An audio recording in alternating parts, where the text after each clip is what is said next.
for Championship Week. Welcome to one of the most important locations in America, West Point, New York, home of the United States Military Academy since 1802. More specifically, Trophy Point, which overlooks the Hudson River, where George Washington stymied invading forces and secured our freedom during the Revolutionary War. The Army also has rich football history just across the street on the Plain, where legend has it the first forward pass was thrown. More than a century later, to culminate one of Army's greatest seasons in school history, the Black Knights look to make history again, trying to win their first ever conference championship game and post their first ever 11-win regular season as they host Tulane at Michie Stadium for the American crowd.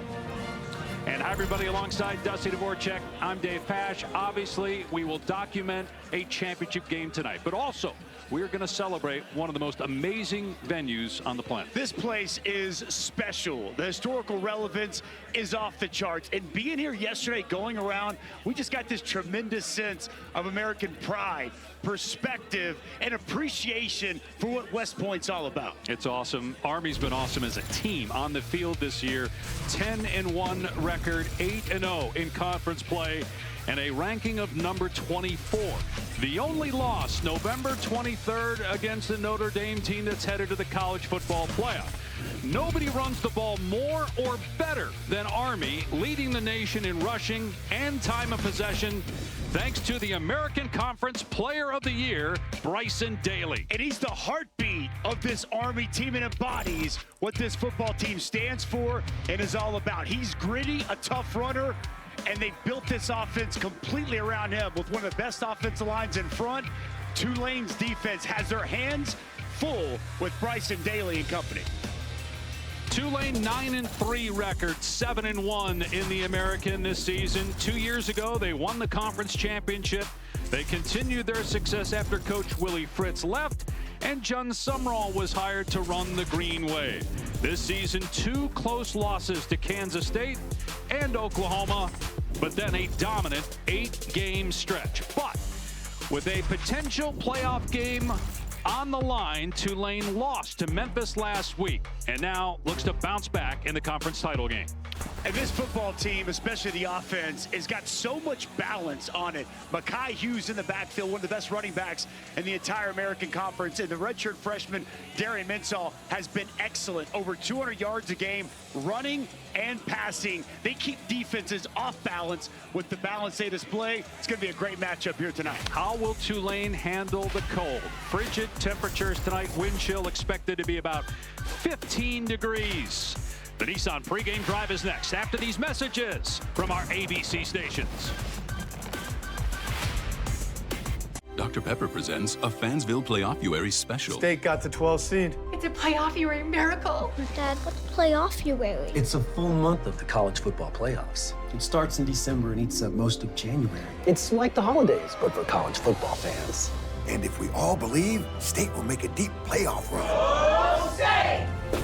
Do you really think that State has a chance? Sure, but their defense will have to play lights out. Our defense stinks. College football, it's a Pepper thing. Liberty Mutual customized my car insurance, so I saved hundreds.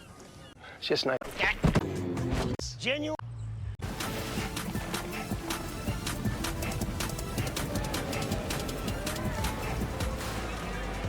Army playing in its first ever conference championship game. Ready to take the field at Michie Stadium in advance of tonight's clash with Tulane. The Knights 8 straight wins here, 6-0 this year, including their first win as a ranked team since 1959.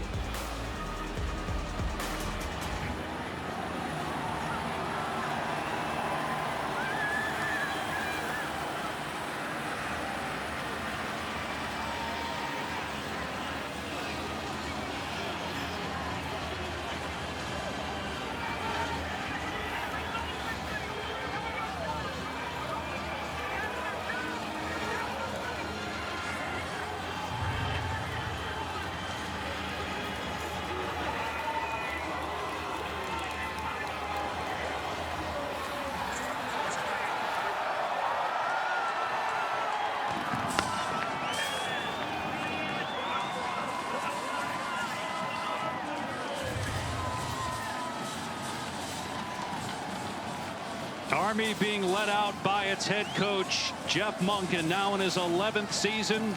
Earlier, he addressed the team. Soldiers! I fight where I'm told and I win where I fight. We got one shot at a championship, and you got to do it one play at a time. Do your job, fundamentals, assignment, and it's the next play. And be determined. Every play, you're going to do your best for the guy next to you. If you don't get goosebumps, you're not breathing. Wow, Jeff Monken, who when we spoke to him yesterday had all of us fired up. It was a lengthy conversation with the longtime coach here. Has had more success in West Point than anybody previous. And now the Tulane Green Wave ready to take the field, trying to win their second conference championship in the last 3 years. They lost last year in the title game to SMU, which is in the ACC championship game tomorrow on ABC against Clemson.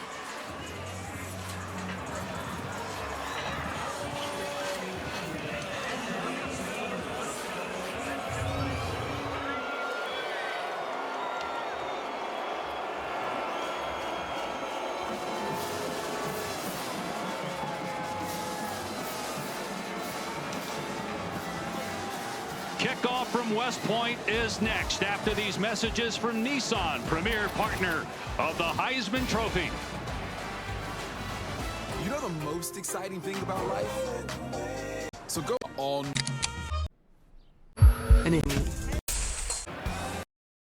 To the Green Wave is John Sumrall in his first season, and he's down on the field with Taylor McGregor.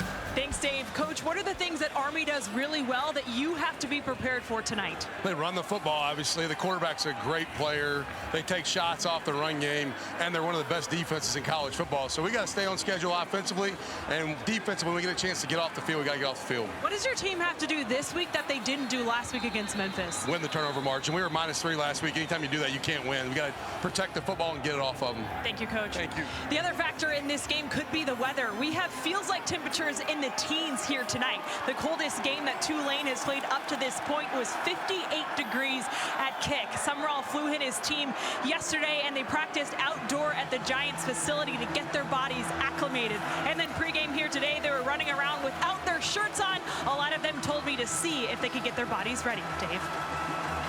And again, wind chill, Taylor, about 15 degrees. We're about to see their quarterback, Darian Mensah. The coldest weather he's ever played football in is 45 degrees. He's from San Luis Obispo, California. It's 27 degrees at kickoff. A little wind. Army won the toss, deferred, so Tulane will get the ball first. Rayshon Pleasant, 2 returns for touchdowns on kickoffs this season, but he's wrapped up and brought down shy of the 25-yard line. Tulane is a very potent offense led by Mensah, who is tops in the American Conference in passer rating. They have an outstanding running back, Mekhi Hughes, back-to-back 1,300-yard seasons. Mario Williams is a terrific target on the perimeter, and Tulane 6th in the country and atop the American in scoring at 39 points per game.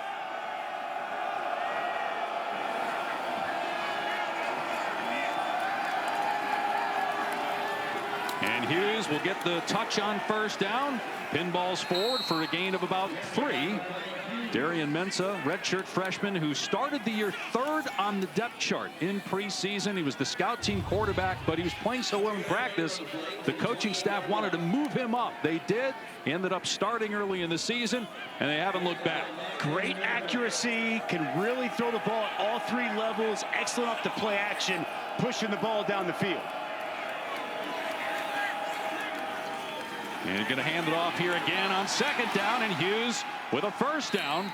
Basically as many yards rushing on the first 2 plays as he had all last week in their loss against Memphis, where he really struggled. And this is going to be a massive key, because as we've talked about Army, they want to attack you, run the football.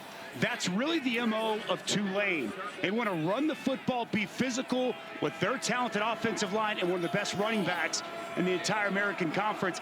Getting Mekhi Hughes going, item number 1 for Joe Craddock in this offense. 3 plays, 3 runs for Hughes, and a lot of room straight ahead past the 40 and knocked down at the 42 by Jaden Mays. And for Army up front, they are thin on the interior.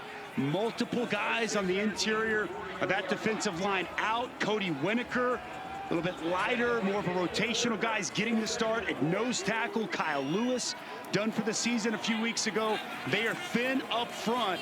Gonna need those linebackers to really come downhill. Caleb Fortner, Andon Thomas gonna have to have big games here tonight. First pass of the day for Mensa, setting up, and now throwing it out in space to Mario Williams. He stays in bounds past the 40, inside the 30, and finally brought down at the 25-yard line. That's a gain of 32. Well, this is really good by the offensive line. Plenty of time, good protection, clean pocket. Mensa can survey the field, and that's really the growth they've seen throughout the course of the season. Taking his time, showing his patience, locating the open target, and very good for Mario Williams after the catch. An explosive play for the Tulane offense. Against a defense that was number 9 in total defense, number 8 in points allowed this season. And a penalty flag down, some movement pre-snap by Keith Brown, one of the wide receivers. False start. Offense, number 5. 5-yard penalty. It's first down.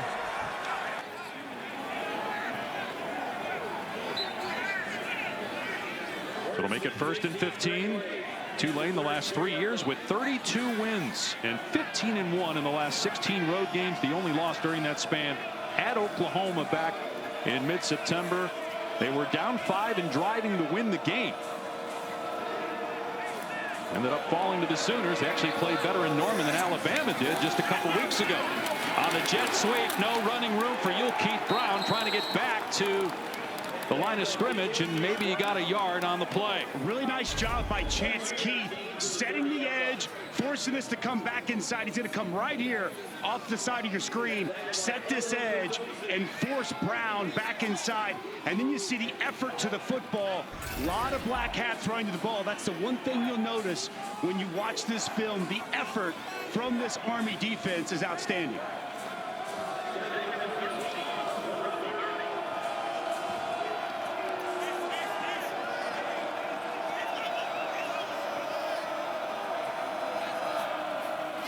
Ball on the ground. Mensa had trouble with the staff, and maybe arm hit as he threw the pass incomplete.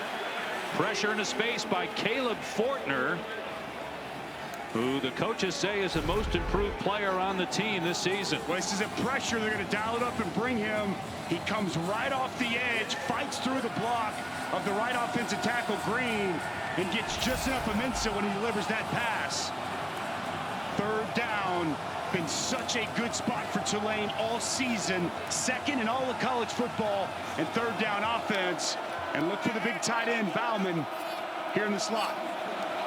Homecoming of sort for Bauman. He grew up about an hour away from the Army campus. Mensa with time, throws, and it's caught at the 20-yard line, but short of the line to gain.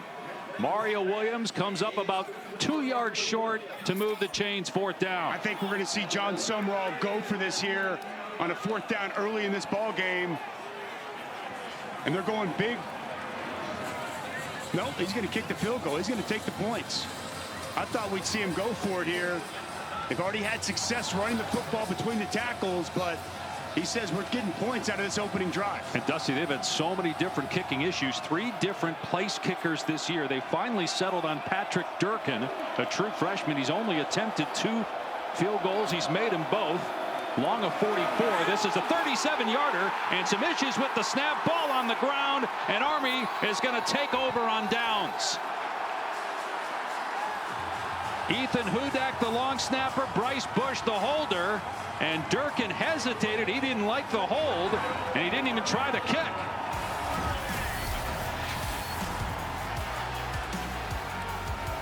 So Tulane with a good start to the drive, but for whatever reason, the place kicker, Patrick Durkin, didn't like what he saw. No points for Tulane. Let's review. We're not going to talk about traffic or weather. Drinking. Progressive.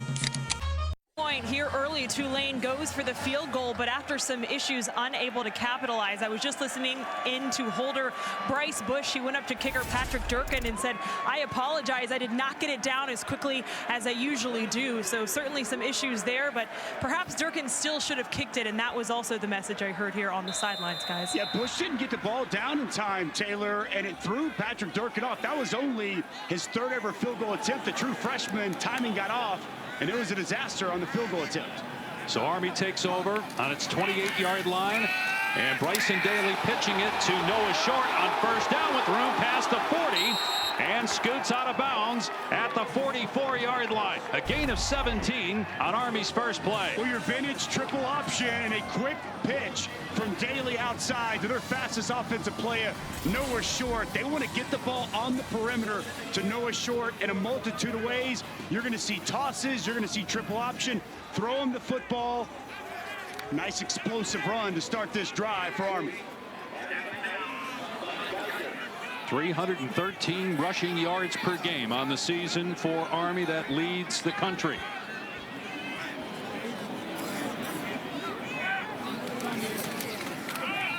And Daly gives it to the first man through, Kanye Udo, and he's up to midfield. Udo calls his teammate Bryson Daly Captain America, and that nickname has permeated throughout the team for who Daly is as a person. Engineering management major with a branch detail of infantry, but also as a player. Captain, number 2 in the country in rushing touchdowns on the season with 25. Only Ashton Genty of Boise has more with 28. Here's Udo again, and got a first down to the 44-yard line. Well, Bryson Daly is rugged, tough as nails, and extremely difficult to tackle. Refuses to go down, and really has improved, not just as a runner, but as a thrower as well. Coming off a game last week, Dave, where he threw a season-high 17 passes. They'll lull you to sleep with the run, and a very capable passer at quarterback for this Army offense. He leads the conference in rushing, 135 yards per game. That is a school record. Tulane stacking the box, and Daly with the late pitch, and Short juggled it momentarily, and then tackled by Bailey Despaney after a gain of maybe 2. And we're going to see today from Tulane, their defensive coordinator knows this offense well. Greg Gasparotto was here at Army in 2020, spent time at Wofford as a player where they saw a lot of option. Different looking option, but they played Navy a few weeks ago, very well prepared, and his defense will be ready to go. But it's one thing to work on in practice, and it's another thing to see the option out here live with the way this team runs it. Out of shotgun, a design run for the quarterback, and Daly stretching out, wrapped up at the 40 by Parker Peterson. Bryson Daly played for his dad in high school, Darrell, both of his grandfathers football coaches, his mom a basketball and track coach. Bryson told us at some point he'd love to coach, but he knows he's going to serve as soon as this season is over in infantry. And this is a different monster defensively, because oftentimes they won't even go for the first down. They're just trying to get it to 4th and 3, 4th and 2, and a makeable 4th down situation. So don't be surprised they keep it on the ground here at 3rd and medium. But movement, however, maybe Tulane drew Army offside first. Each team pointing at the other. Offside. Defense, number 98 with contact. 5-yard penalty. Still 3rd down. And it's Parker Peterson playing nose right over the football, trying to get that good jump. Jumps and contacts the center, Brady Small. It's going to be an excellent matchup all night tonight. Brady Small started every game the last 2 years all conference against a really good interior defensive lineman for Tulane. Still 3rd down though. Udo drilled, man. He got popped at the point of attack by Tyler Grubbs and did not get the first down. Tulane didn't go for it when it had 4th down, but would imagine Army will go for it on 4th down here. Oh, it's a no-brainer. Absolutely, they're going to go for it. Excellent job by Tyler Grubbs coming downhill. Big impact at the line of scrimmage. I'd be surprised if we don't see the quarterback, Bryson Daly, call his own number and keep it in his hands. Like to run the sweep behind 6. Udo is the lead blocker. Udo was the lead blocker on that play and a first down run. Bryson Daly loves contact. He told us that. The players, all the coaches told us.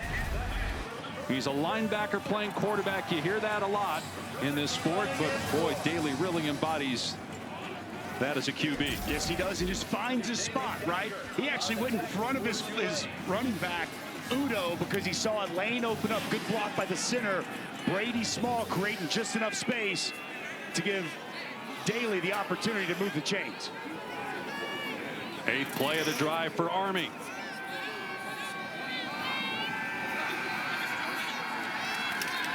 Play action pass. Daly setting up in trouble. Scrambling inside the 25 and dragged down at the 20-yard line by Sam Howard, and flags come down. It's a gain of 11 and a first down. And add on more yardage after the Tulane penalty. Face mask, defense number 15. Half the distance to the goal line. First down. Howard grabbing the face mask. That'll put the ball near the 10. Yeah, Howard plays really fast and good effort to the ball, but grabbing a handful of face masks, just a mistake by him. You'll see inside. It's a good rush by Huntington, one of their better pass rushers. He gets in, it gets there clean, but the awareness by Daly to sidestep, shrug off the defender. A nice pickup in the open field. On 1st and goal, Daly keeping in trouble, pushes one of his linemen out of the way to get positive yardage. Bryson Daly knows this offense so well, Dusty, so patient. That was a really smart play. He probably should have lost a couple yards, and maybe a younger quarterback would have in that situation. It's become one of their staple plays we just saw there. That's a quarterback counter back into the boundary, the short side of the field. And you're exactly right. He knows this offense, Dave, inside and out, and really working with the offensive coordinator, Cody Worley. They have kind of tailor-fit this offense around the skill set of their quarterback, Bryson Daly. 2nd and goal from the 8.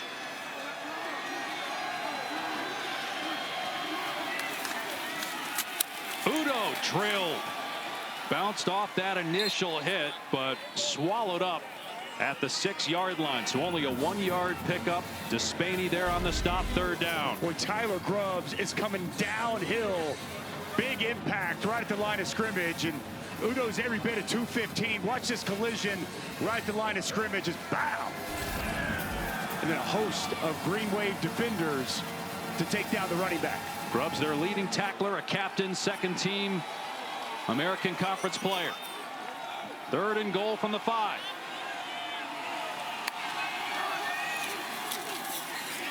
Daly keeping it into the end zone for the touchdown.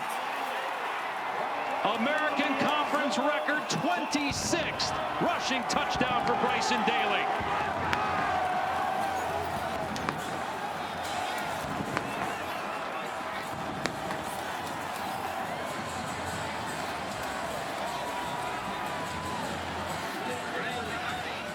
And just 2 back now of Ashton Genty, the national leader in rushing touchdowns on the season.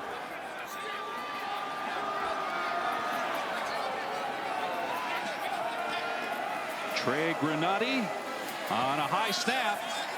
Got it through, and he is now 47 of 47 on extra points this year. Well, this offensive line, there's a reason they're a Joe Moore Award finalist, one of the top 3 offensive line groups in the country. Watch the block here and the block here, and you're going to see Bryson Daly hit it downhill. It's Brady Small, it's Bill Katzianis, it's good blocking, and a touchdown for Army.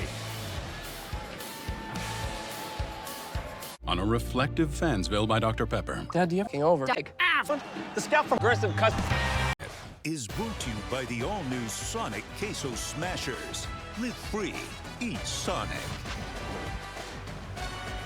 Rusty Witt at one point was the assistant strength coach here at Army after serving as a communications sergeant in the 10th Special Forces Group of the U.S. Army. He's currently at Tulane, and he was mic'd up pregame. Hey! It's time! It's time! Let's go! Get ready to be violent! Down! Up! Down! Up! Hey, I got one question, and it's all up to you. Hey, how much pain are you willing to dish out and endure for a championship? Let's go! Let's go! Bring them down. Let's go.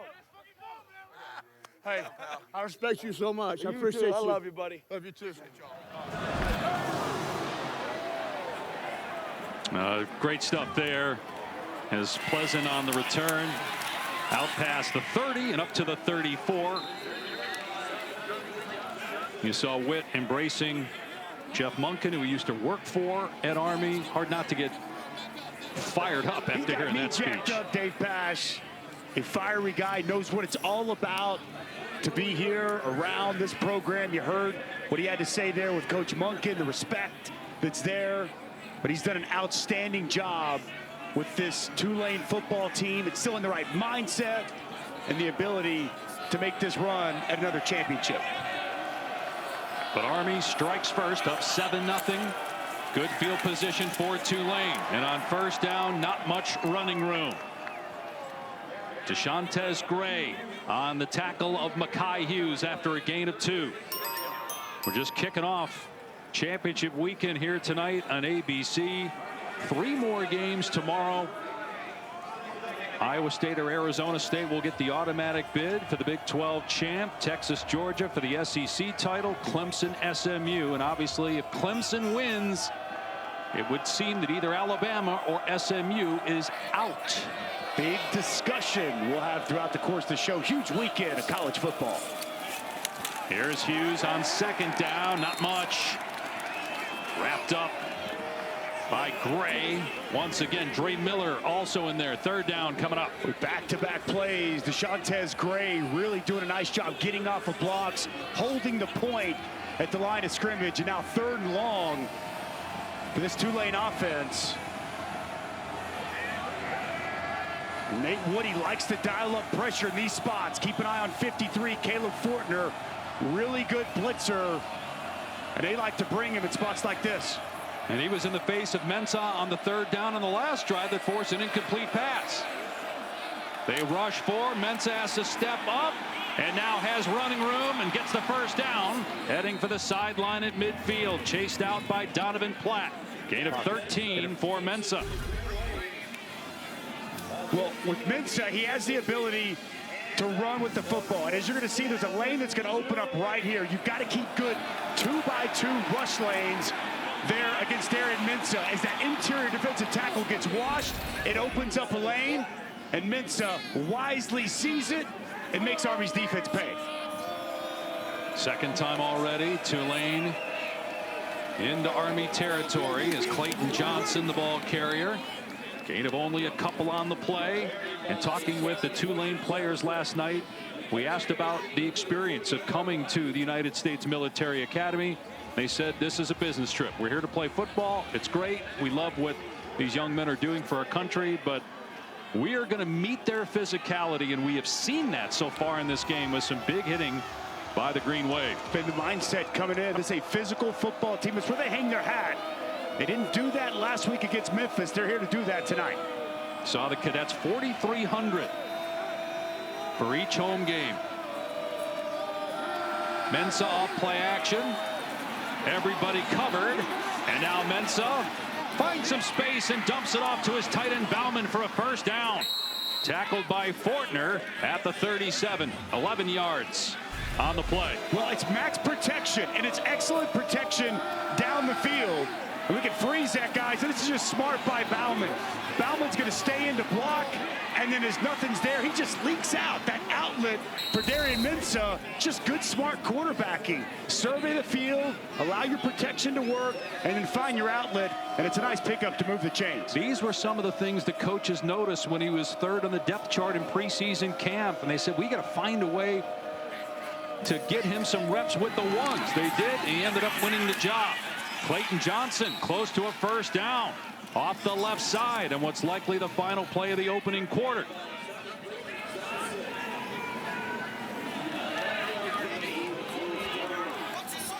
And so a failed field goal attempt on a botched snap by Tulane, a rushing touchdown for Army, and it's 7-0.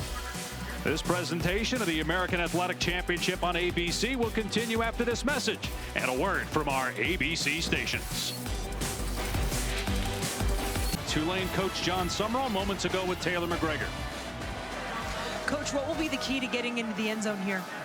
Well, we just got to stay on schedule. We're second one now. That's advantageous for us. Get a first down here. Maybe an off-schedule pass for us would be good, but we got to just make sure we don't do anything pre-snap. We had the false start on the first drive that set us back, got us some 1st and 15. Just execute clean. Thank you. Thank you. Dave? Yeah, Taylor, they ended up with nothing on that opening drive, but they're inside the 30 again, 2nd and 1 at the 28. Play action. Mensah steps up to run. First down, tripped up by Fortner, but a gain of 5 and a first down. Again, rush lanes just get skewed for Army. They run an inside game, and the middle opens wide up. And this is just smart football by Darian Mensah. On that second short, they were going to go play action, try to take their shot, nothing down the field, take the easy 5 and move the sticks. Seen a lot of maturation here tonight from the young quarterback. We had him early in the year, as you mentioned, against Oklahoma. So much more comfortable running this offense here at the end of the season. And again, his first cold weather game ever. He told us he's skied before, but otherwise has never played in temperatures below 45. He's from Southern California. And Mekhi Hughes, a powerful run downhill. First down, a gain of about 12 down to the 11-yard line. Nice job inside the center, Vincent Murphy. And you're also going to see the guard, Rimitich, just do a good job getting movement. And then this zone running attack for Mekhi Hughes just really has good vision and feel.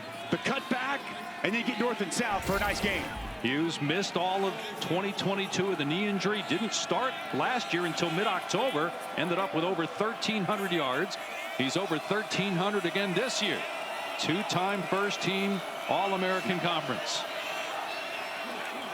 Play action. Mensah on the roll-up, being chased. End zone pass out of bounds. Trying to hit Mario Williams, who ran out of real estate. They love to play action boot. And as you touched on, Mario Williams, just not enough space on the side of the end zone. As Mensah trying to find his favorite target, Mario Williams, who really has just had an excellent year with this Tulane offense. And throughout the course of this season, Dave, we saw them falter earlier, but Tulane throughout the course of this season, they've been really good in the red zone. Number 4 in the country in red zone touchdowns. But again, 0 for 1 tonight. They have a 2nd and 10 at the Army 11. Hughes gets the carry and breaks a tackle at the line of scrimmage and then stumbles for a few yards down to the 7th. See that good, tough physical running by Mekhi Hughes. Just make it 3rd and manageable here on this upcoming 3rd down. I mentioned him earlier on 3rd down. But Alex Bauman, he's got 6 touchdowns. He is a true red zone weapon, a red zone target for this offense, and great comfort and familiarity with the quarterback and his big tight end. A touchdown on every 3 catches this season for Bauman. And penalty flags fly. Movement by Tulane. Snap infraction. Offense number 64. 5-yard penalty. 3rd down. It's on Vincent Murphy, and you just heard with Taylor, John Sumrall say we can't get off schedule with a pre-snap penalty, and it's happened again now 3rd and 11. That's exactly right. This is a senior who's really a smart, good player. We talked to him yesterday, one of the vocal leaders up front, and just, you know, as Mensah was trying to check at the line of scrimmage, he moved the football.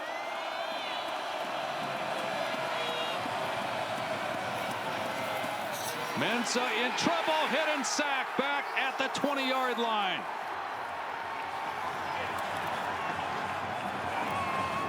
Elo Madozi, now 5.5 sacks on the season for Army. Well, Madozi is the best edge rusher this Army team has, and he's going to win with speed. Really good bending the edge, using the hands. You see him get a little shimmy inside, get that tackle to set inside, and work back out. And a huge 3rd down sack for the sophomore edge. And Tulane now on 4th and 18 has to try a field goal. Better Snap and hold, but the kick is no good. Missed wide to the right by Durkin. 0 for 2 now on field goal tries, and the kicking game issues continue for Tulane. Well, the field goal game for Tulane has been a disaster. Second botched field goal, Army up early. Well, this is a game a one-time nose tackle would love. Dusty's defensive dudes love this weather as well. And it starts with Tulane's Patrick Jenkins. He is strong, uses his hands well, and very productive on the inside for this Tulane defense. And how about the back end? Max DiDomenico, the leader on the back end of this Army defense, tackles extremely well, really smart and good in coverage, and a key piece of this Army defense. And Army number 2 in the country in red zone defense, and Tulane's offense 0 for 2 so far in the game. The Knights take over on their 20-yard line. And a pitch to short, and had some room initially, but Chenchu able to run him down after a gain of about 3. Let's take a look at our impact players. Well, we've seen Makai Hughes have an impact already in this ball game. And how about the left tackle, Connor Finucane? He is so athletic, so good in the pull scheme. You saw him right there on that toss, do a nice job helping set that edge. We're going to talk a lot about this Army offensive line that, you know, Jeff Monken told us in his 36 years of coaching, it's the best he's ever had. Udo on 2nd and 5, first down and more. Udo might be gone. Races on past the 40-yard line, inside the 30, inside the 10, and tripped up inside the 5. A 71-yard run by Kanye Udo. Well, right on cue, the offensive line getting work done. Watch this double here. They're going to come up, nice kick out here, and you're going to see that the linebacker, Tyler Grubbs, get out of his gap, go the other way. Good vision and the burst from Kanye Udo out in the open field. A massive explosive play for this Army rushing attack. You got first teamers at center and left guard, second teamers at left tackle, right guard, and right tackle, all conference on that offensive line for Army. And now first down and goal. Daly keeping it and powering his way into the end zone for a second touchdown.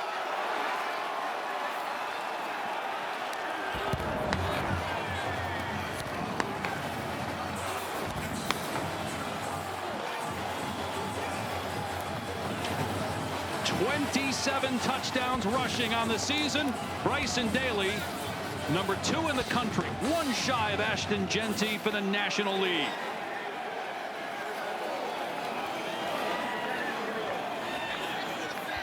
Army trying to finish the regular season with 11 wins for the first time. Their only other 11-win season was in 2018, and that was with a bowl win. And they still have the Army-Navy game, the 125th edition, next week. 14-0 Knights. Well, once again, watch the left side. Now it's tackle over. Left guard's going to be getting work done. Block down here. Tight end does a great job getting up to the linebacker. And Bryson Daly into the end zone once again. Good push up front, and Captain America in the end zone for a second time. Dr. Pepper presents a Fansville Playoff-uary special. State got the 12th seed. It's a playoff-uary miracle. And it's out. Exposing other clubs and their best. Mistake. You got Boise U. We look at our cheese at Crunkins. He's got 2 kickoff returns for touchdowns this season and a pick 6. Dangerous with the ball in his hands. Past the 30, and he fumbled the ball. This time he's dangerous to his teammates with the ball in his hands. The kicker, Granati, forced the fumble. And Tommy Zatila recovers it for Army. Well, special teams continues to be a problem for Tulane tonight. A botched snap.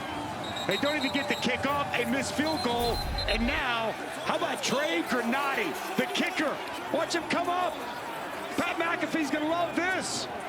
Kicker coming up, getting work done. At Army, you can't be scared if you're on the football field. Goes up to wrap up, and he gets the ball out. And a takeaway, an Army with the football. And a chance to try to go up 3 scores. And it wasn't even that big of a hit, but it was enough. Bigger hit than you could have given, Pash. To have Rayshon Pleasant cough up the football now on first down. Udo Push back at the 35-yard line after a gain of 3.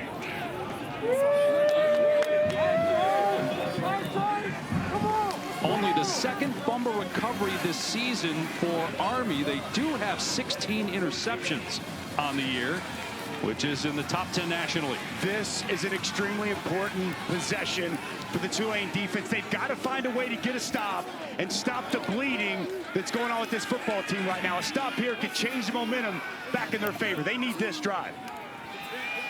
A pitch to short, running behind his left tackle and down to the 30. Connor Finucane is the left tackle, and he's an amazing story. He's a senior from Baton Rouge, Louisiana, in his 5th year. He weighs 315 pounds now. This summer, he lost 50 pounds for his military assignment as part of the Air Assault School. And in the same summer, after losing 50 pounds, after the school was over, he gained the 50 pounds back to get ready to play left tackle in training camp. Incredible story, and really just another example of what this Army program is about. His 50th start he's making here tonight.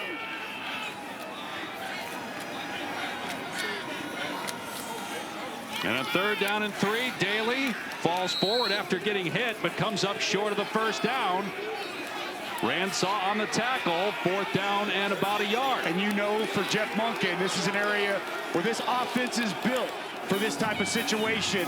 No doubt about it. Going to go for this right here. And don't be surprised if it stays in the hands of number 13, the quarterback, Bryson Daly. Had an incredible year, amazing numbers, and he missed the game.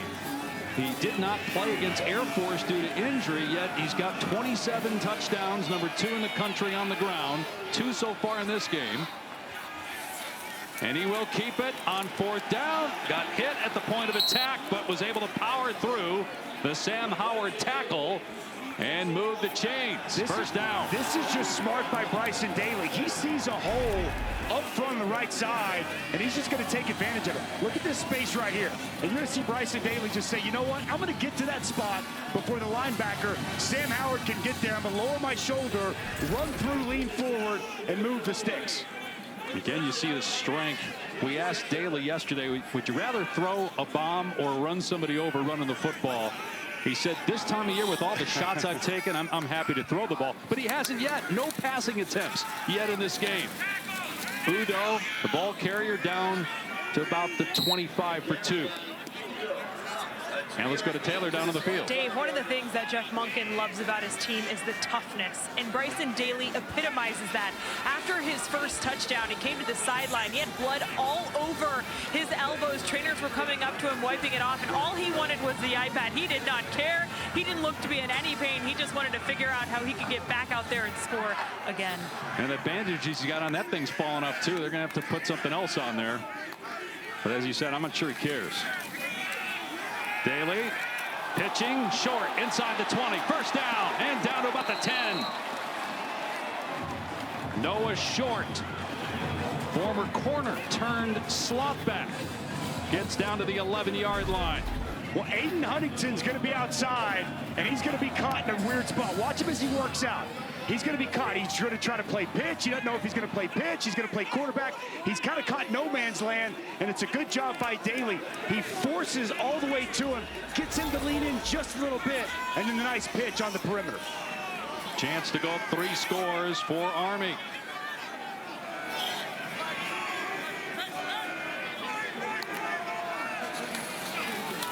Daly stumbles down to about the 8 for 3 yards. They can get a 1st down before the end zone. Sam Howard did enough to trip up Daly that time.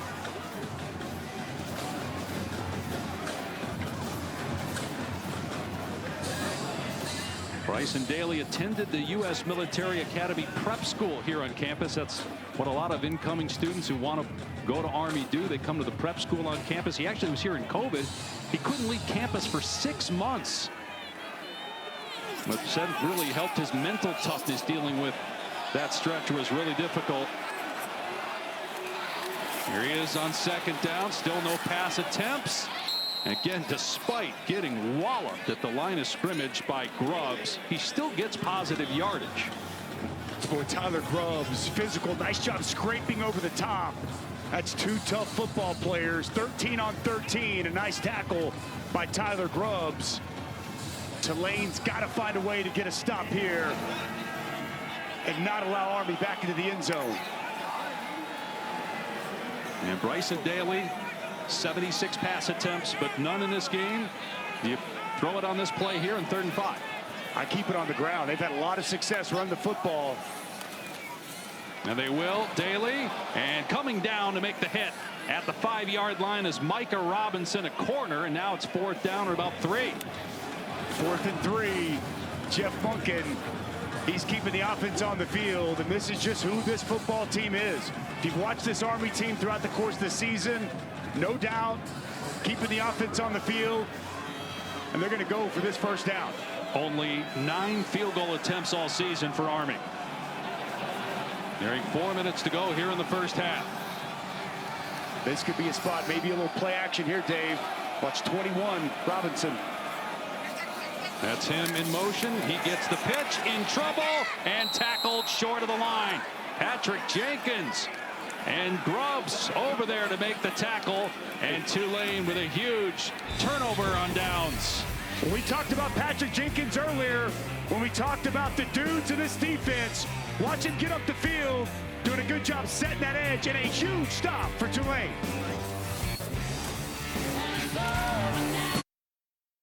The AT&T countdown to the college football. T is keeping you connected as it's bid. To be SMU Clemson. If SMU beats Clemson, it's easy. Alabama's getting in that 11 spot. But if Clemson beats SMU, who gets in? Look, I think SMU going into the weekend, they're sitting there at number 8. I do not think, barring a blowout loss, they should lose their spot in the college football playoff. But we got to watch the games play out. There's going to be a big decision on the hands of the committee if Clemson wins that game in Charlotte tomorrow night. Meanwhile, Tulane taking over on downs and running Mekhi Hughes on 1st down past the 10 and stood up at about the 13, a yard short of the line to gain. Do you agree with that? You think if SMU, if they play tough, if it's a competitive game, goes down to the wire, would you put Alabama in or would you put SMU in? I still would put Alabama in because of the strength of schedule. Okay. Because of the win over Georgia, far better than any win SMU has. And a win over South Carolina. They got 3 top 20 wins, but man, been a great year for Rhett Lashley and SMU. Hughes again on 2nd down. Needed 1, and he got about 8 out to the 20-yard line. Casey Larkin on the stop. So here's what we're talking about in terms of, strength of schedule. 17 for Alabama, obviously, in the SEC. Look, this isn't a conversation if SMU wins. Correct. But if SMU loses and they have to get an at-large and it comes down to those 2 teams, I'd say Alabama. It seems like the committee would agree, right? That's going to be the debate. I do think how that game goes is going to play a role. I would not feel comfortable if I'm Rhett Lashley and SMU waiting on that committee to make a decision. But that's just a tough precedent to set first year. Mensah play action and throws an interception. He underthrew the receiver, and Thomas picks it off. 2nd straight turnover forced by Army. And just the 6th interception thrown all year by Mensah. Wow, what a mistake by Darian Mensah, and he's been so smart with the football. He's trying to hit Mario Williams on a crosser, and just watch Andon Thomas in zone coverage. He's going to get depth. He's going to read the quarterback's eyes the entire way. Vision on the football, and a big takeaway for Army.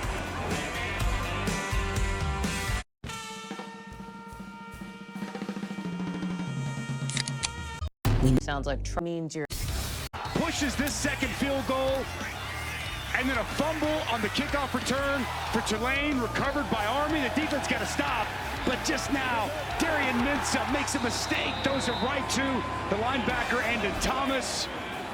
John Sumrall told Taylor to start the game, we can't turn the football over and make mistakes, and that's exactly what they've done in this 1st half here tonight, Dave. 3 turnovers in the loss to Memphis, which ended their college football playoff hopes a week ago. Army another chance to go up 21-0. Udo up the middle. And there's Tyler Grubbs again to meet him at the line of scrimmage. Tyler Grubbs is getting work done there in the middle. His job coming downhill. tough physical linebacker, second team, all conference, both him and Sam Howard done an excellent job with that Tulane defense all season. They need him to step up big right now and limit this drive after the takeaway. And Army going to let the clock run down here to the 2-minute timeout at Michie Stadium in its 101st season. Built in 1924 here on the Army campus in West Point, New York, on the west bank of the Hudson River, a critical stretch during the Revolutionary War when George Washington was leading the way. You're way too fast now. Dave Dusty, we'll see you at the half. And speaking of the running game, here it is again. Bryson Daly, who still hasn't thrown a pass, as you guys mentioned. One catch for the defense, none for the offense, but when you run it this well, you don't need to throw it. First and goal, Army. I mean, the blocking is just so good. Watch this double team here, and then the right guard just getting work done. And there's just a big hole that opens up off the right side. Daly does a really nice job, too, with the slight hesitation. That hole opens right up. The interior of this offensive line tonight for Army. The left guard, 53, Bill Katsianis, Brady Small, the center, Gennarelli, the right guard, really doing a nice job getting movement and open up these holes for these Army runners. So a timeout called by Tulane. They want some time on the clock. Even if Army scores, kick off your NFL Sunday after championship weekend in college football. The countdown crew breaks down all the games coming up on Sunday NFL Countdown, 9 a.m. Eastern, and then Joe and Troy in Dallas, Week 14 Monday Night Football, Bengals and Cowboys, 8 Eastern ABC. You got Peyton and Eli and ESPN2, plus a Simpsons Fun Day football version on Disney Plus and ESPN Plus. The game will be animated into the iconic Simpsons world in Springfield. Simpsons football? It's taking me back to my childhood, Pash. Were you a Simpsons fan? Oh, of course. Who wasn't, man? Favorite character? Homer. That's always the answer. It's got to be Bart. Come on, man. Udo down to the 6. Going to be another timeout here by Tulane. Again, trying to preserve time so that Army doesn't run out the clock and then go into the end zone. Army will get the ball to start the second half as well. Well, per usual tonight, Army has been all about running the football over and over. And by no surprise, it's the Conference Player of the Year, Bryson Daly, getting in the end zone not once, but twice. When we talk about this rushing attack, big run by Udo up the middle. It's what we've been talking about all night. It's one of the best offensive lines in all of college football. The last touchdown there for Bryson Daly. That entire crew up front just doing an excellent job at the point of attack with physicality, with athleticism, and really making life easy on these ball carriers for Army. They got 186 yards of offense, and it's all on the ground. 27 rushing attempts. Only 22 plays run by Tulane. Army 10-1. The only loss was against Notre Dame 2 weeks ago. They still have the 125th playing in the Army-Navy game next week. Landover, Maryland. Daly looking for running room, and he's down to the 5. Tulane will take another timeout. By the way, for the first time since 2017, the winner of that game next week will clinch the Commander-in-Chief's trophy. Both Army and Navy beat Air Force earlier this season. Only the 5th time since 1978 that game will determine who wins. What all the Army players and coaches told us yesterday, even with the American Championship on the line, that Commander-in-Chief is still the most coveted trophy at Army. This season, All-State will celebrate every field goal and extra point made by participating universities by making a donation to the university's General Scholarship Fund. Thank you, All-State. It's been amazing being here at West Point for this American Championship, and you know, just these 16,000 acres of history and just the pride you feel as an American in your country being around here. This game has been excellent, but that Army-Navy game, had a chance to go a couple of times. It is next level. The intensity, the rivalry, and the look on Jeff Monken's face. We mentioned Army yesterday. You know how important that game is. Another touchdown for Bryson Daly, his 3rd of the day. He's now tied for the national lead in rushing touchdowns.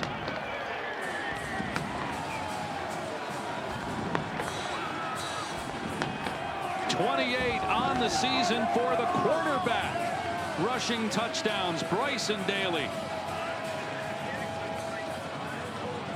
That might be too much for Tulane to overcome with all the mistakes they've made and their inability to stop Army.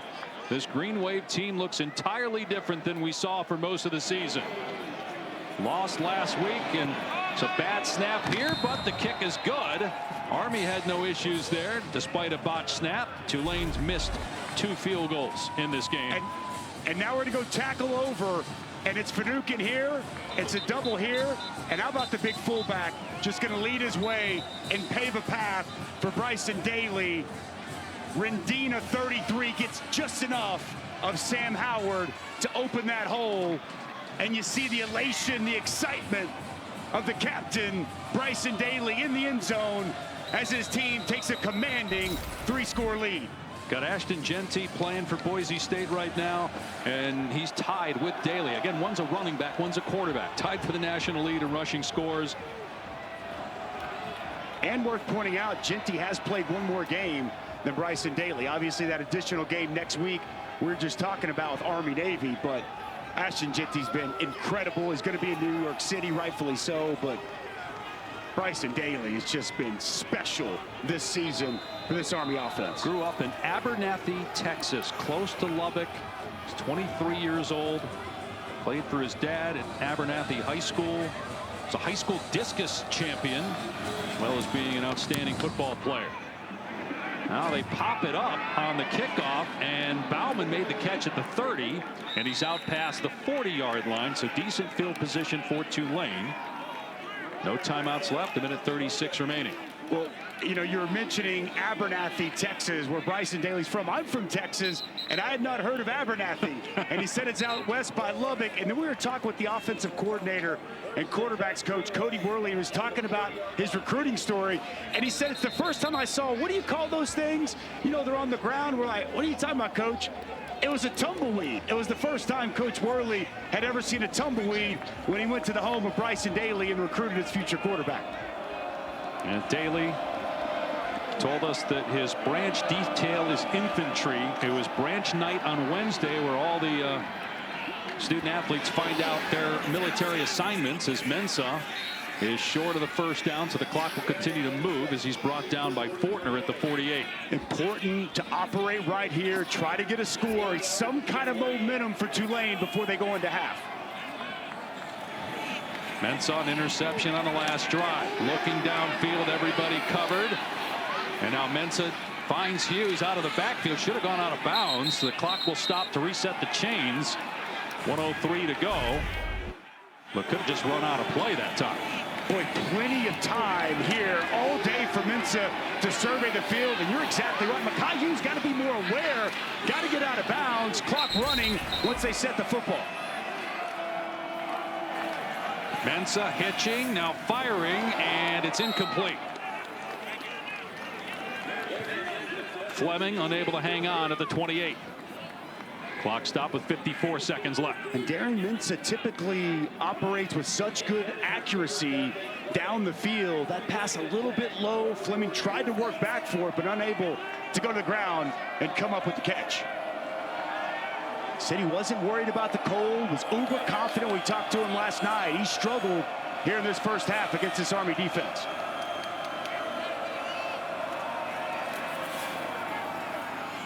That one on target. Breaking free is Williams inside the 20. Cuts it back and into the end zone. Huge touchdown at the end of the half for Tulane. 42 yards. Wrap.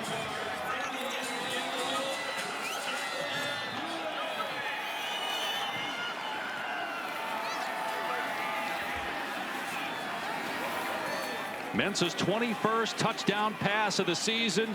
He's jacked up as Tulane, despite all kinds of issues, getting lined up with pre-snap penalties, missed field goals, 2 turnovers, a turnover on downs as well. They finally get into the end zone. Another bad sequence there on the snap, but the holder got it down. Durkin puts it through to make it 21-7. This is really good by Mario Williams. It's zone coverage. He's just going to find this soft spot in the zone and sit it down. Go ahead and roll that, guys. And then it's bad tackling in the open field. Jaden Mays, the corner, is going to come in. It should make this tackle right around the 28. He misses that tackle. Bauman gets just enough of a block down the field, and the explosive speed in the open field for Mario Williams, exactly what this Tulane offense needed before halftime.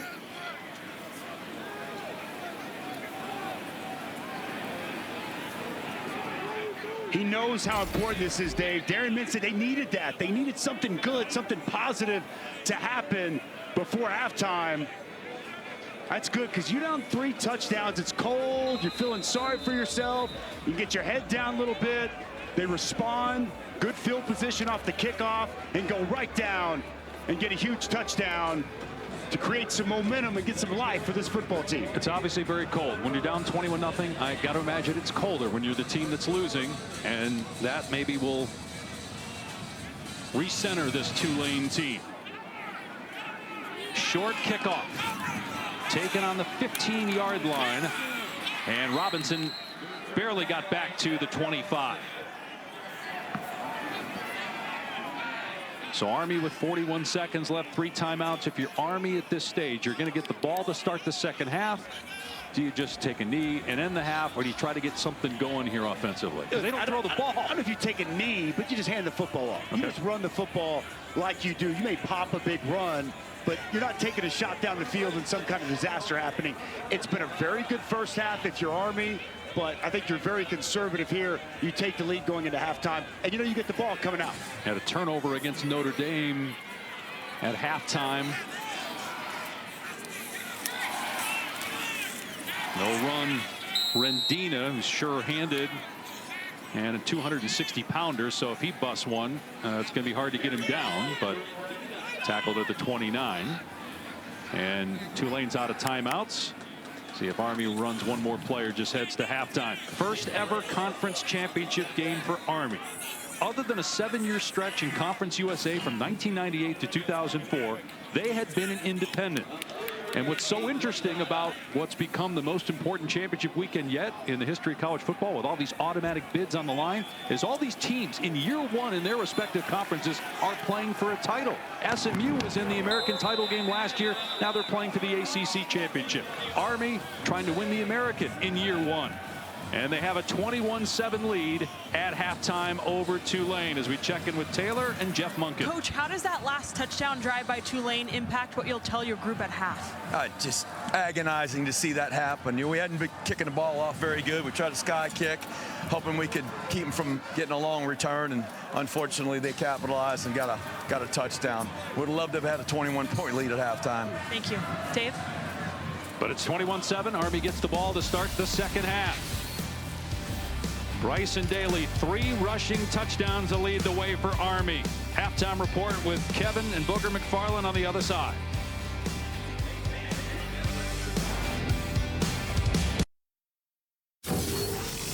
You're watching Dr. Pepper Championship Week. Welcome back to the American Athletic, and we'll get the ball to start the second half. Dave Pasch, Dusty Dvorak, Taylor McGregor down on the field. It's so interesting when you watch an Army game. This is a 10-win team, only lost to Notre Dame, because if you're the defense, you know what's coming. 30 rushes in that first half, no passes, yet they still dominated. Nothing you can do to stop it, and it's the way the offensive line has functioned up front for Army, getting good push, allowing Daly to get it going with his legs, allowing Kanye Udo to get it going. It really was domination up front on the line of scrimmage.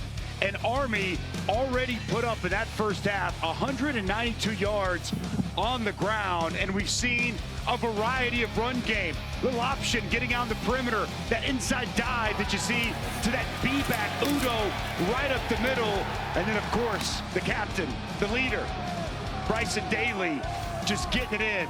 Quarterback sweeps, quarterback powers, really the way they've tailor-fit this offense around their signal caller.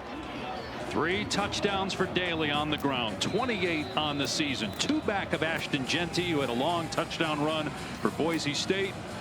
which is up 21-0 on UNLV. 21-7 Army here, and Army will get the ball to start the third quarter and will operate from the 25. Check in with Taylor. Well, Dave, look for Tulane to run with tempo here in the second half. John Summerall felt like his offense found an advantage there late in the first half when they were able to go with a little bit of tempo, he said.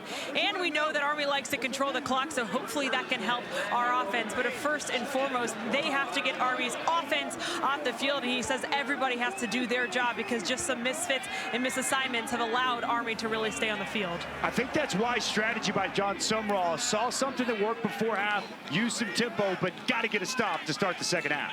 And on first down, Udo pushing the pile out near the 29. Tulane swarming to the football. Under the pile is Micah Robinson, a gain of 4. Tulane with a couple of turnovers, interception, a lost fumble, turnover on downs, a couple of missed field goals in that first half. Miscues plague Tulane, special teams in particular. Got to find a way to clean that up and not be their own worst enemy here in the second half. Trying to win the American Championship for the second time in 3 years.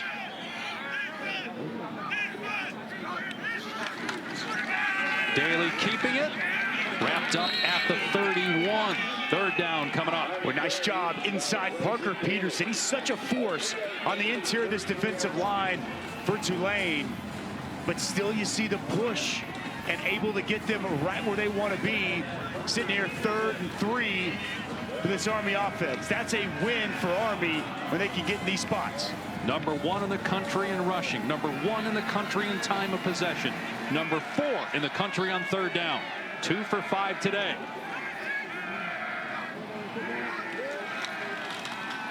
First man through. Udo able to get the first down. Hard to bring him to the ground with an arm tackle. And a fresh set of downs for the Black Knights. Well, interior, just really good. Brady Smalls playing big. The center, sophomore center for Army. A combo block, getting up to the second level, getting just enough to allow Udo the opportunity to move the chains and get the first down. Over 1,000 yards thanks to that 72-yard run that we just showed you a moment ago from the first half.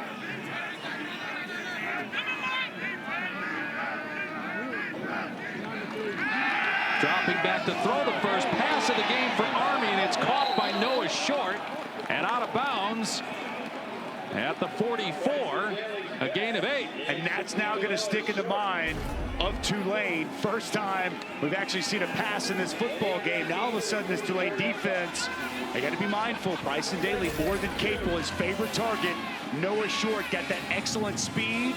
Just spit him the ball on the perimeter. Nice pickup on first down. Army started 9-0 for the first time since 1996. Got to number 16 in the polls, its highest since 1962 when they were a top 10 team. Currently number 24. Udo, first down and more. Diving to the 42-yard line. Gain of 14. Which is good push inside. 71, Ginarelli getting up on the linebacker. Watch, you're going to see this backer come down, and Ginarelli's just going to wash it all the way across, and it's going to open up this hole for Udo right up the middle. Really well done on the interior of that offensive line.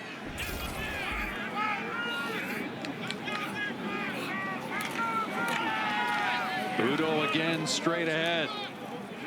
So gain of about 3. You mentioned Paolo Ginarelli, second team All-America. Let's just take a look at his daily schedule.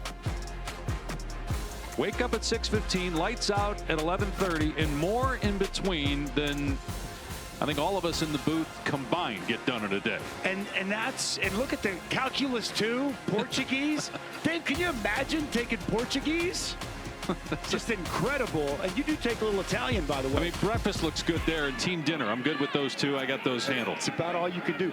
But the time constraints on these guys is just crazy. Daly, late pitch to Short as he got clocked, and only a gain of 1 or 2. And it's interesting where the barracks are situated, the daily activities for Army as we look at the second down play. They have to walk up a half-mile every day. When talking to the players, they referred to their military post is down there, and that football is up here, and that being up here at the football facility is like a vacation. And they told us you got to compartmentalize both of these places, completely separate the two, literally like living two different worlds when you're playing football and you're a member here at West Point.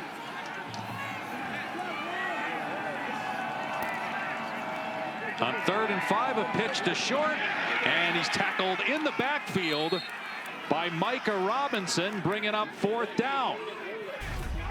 Boy, this is so good by Micah Robinson. Going to come out of your screen. They're going to try to run this toss wide. Watch Micah Robinson knife underneath this block and get an excellent tackle behind the line of scrimmage. Good physical tackle and a nice job on the perimeter. Surprised they're not punting here. No, inside the 40-yard line. You know, this is 4th and 5. This is go territory for this Army offense. But you're up 2 scores. You punt, you pin him deep. Tulane's been its own worst enemy. Army's built, though. This is what they do. And back to throw. Daly, complete pitch and catch with Casey Reynolds, and a 1st down to the 28. 18th catch for Reynolds. That leads the team. 6'2", their best target by far. Watch the route, just an out route, and really good timing. We get lulled to sleep with Bryson Daly as a runner, but really good accuracy and timing on the out route, moving the sticks for a 1st down. Daly red hot throwing the ball. 2 attempts in a row, 2 completions. After no attempts in the first half, 78 attempts on the season for the American Conference Offensive Player of the Year.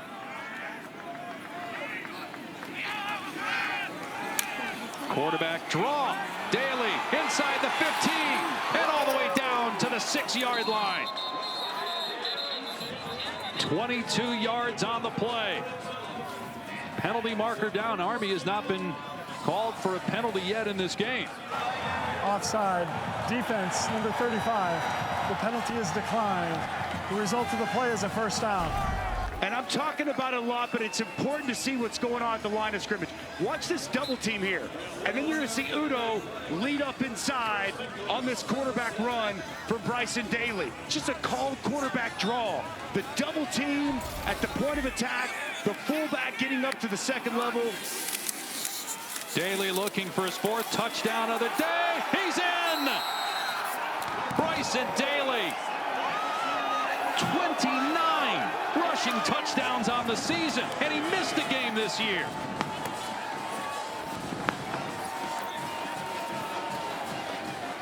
And you wonder, that took 6.5 minutes. Will Tulane get enough possessions in this game to come back from down 20?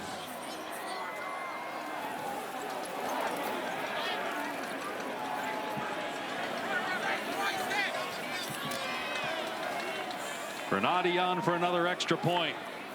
Another impressive drive by Army, engineered by the engineer management major, the quarterback Bryson Daly. Well, it's been about this rushing attack all night, and what an evening for the Conference Player of the Year, Captain America himself, Bryson Daly. Good block from Rendina, and Army back in the end zone to start the 2nd half.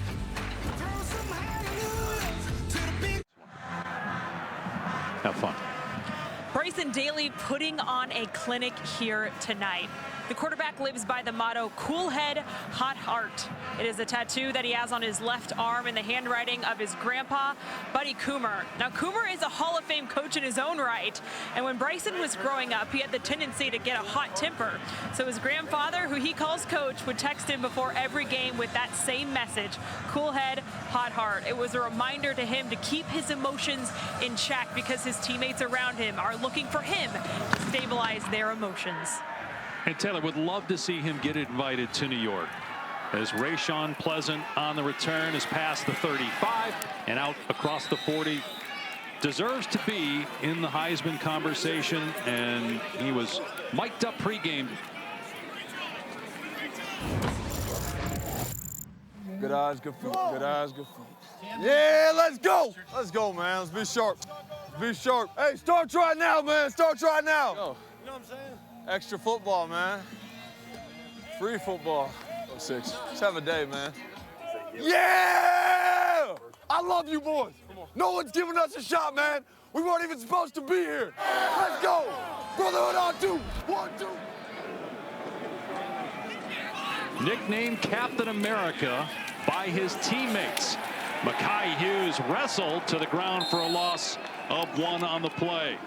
Daly played for his dad, who's a football coach in high school, both his grandpa's coaches. Taylor just mentioned one of them. And also his mom, basketball and track coach. But his branch detail is infantry, and so he will be serving his country before getting an opportunity to do what he wants to eventually, which is coach football, as Mensah gets to the 45, bringing up a critical 3rd down. Love that story. The cool head, hot heart, the tattoo. We talked to him about that yesterday. Reminded myself, I used to have a little bit of a hot head, believe it or not, whenever I was younger, and it's a great message and a great reminder. And he's able to have that emotion, have that energy, but keep his emotions in check when he needs to. He's done a great job leading this football team. And now for Tulane, again, with being down 21, you don't know how many possessions you're going to get because they can't stop Army. This is a must.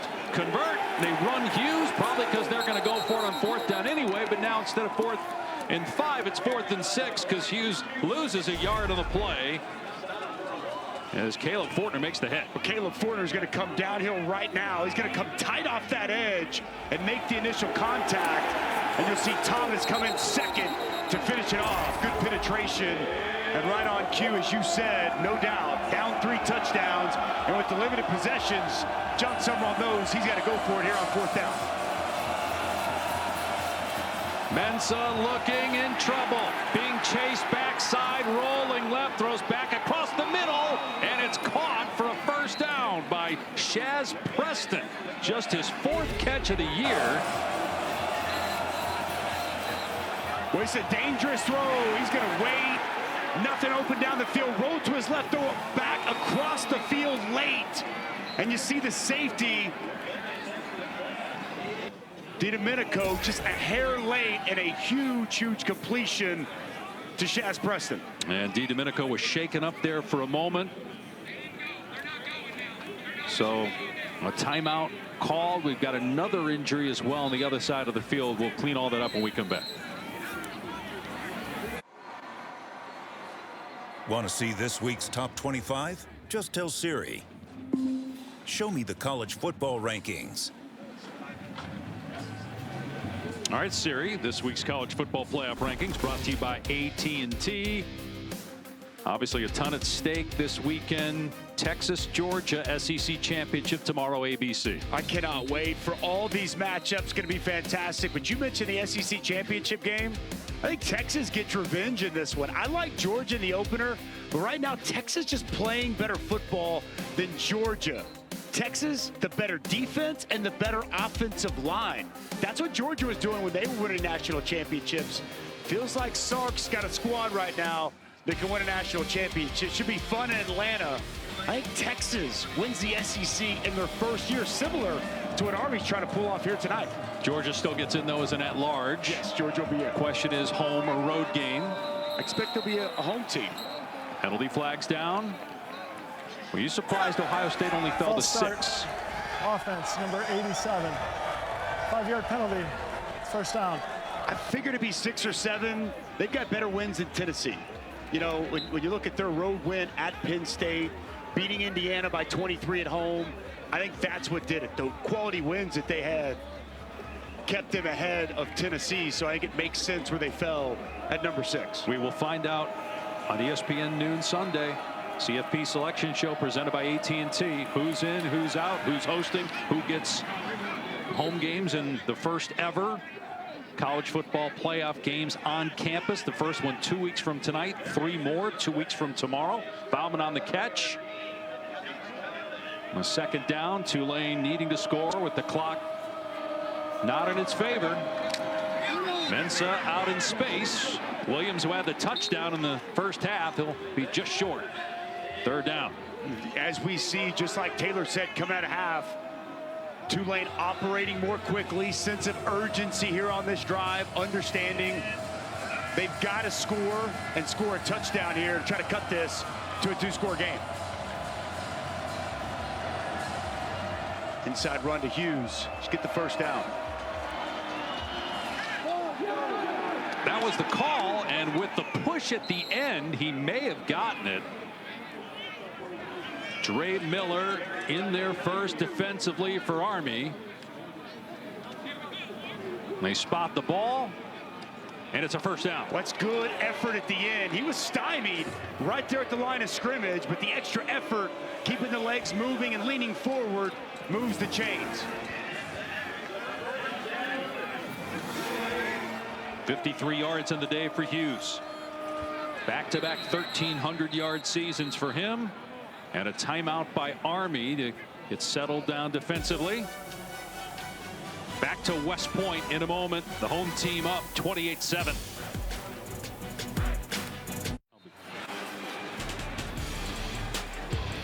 Back in West Point, a shot of the barracks, which right now are empty because the 4,300 cadets are here in the stadium. They are required to go to every home game that Army plays. You would have asked, what happens if they don't come? They said, well, that's not an option. So appreciative of all these young men and women. This is the leadership mecca of the world right here at West Point. Opened in 1802, shortly after the Revolutionary War victory engineered by George Washington on this very site. Mensah to the sideline, and coming back to the ball is Brown to make the catch. And now Tulane with a first down is in the red zone.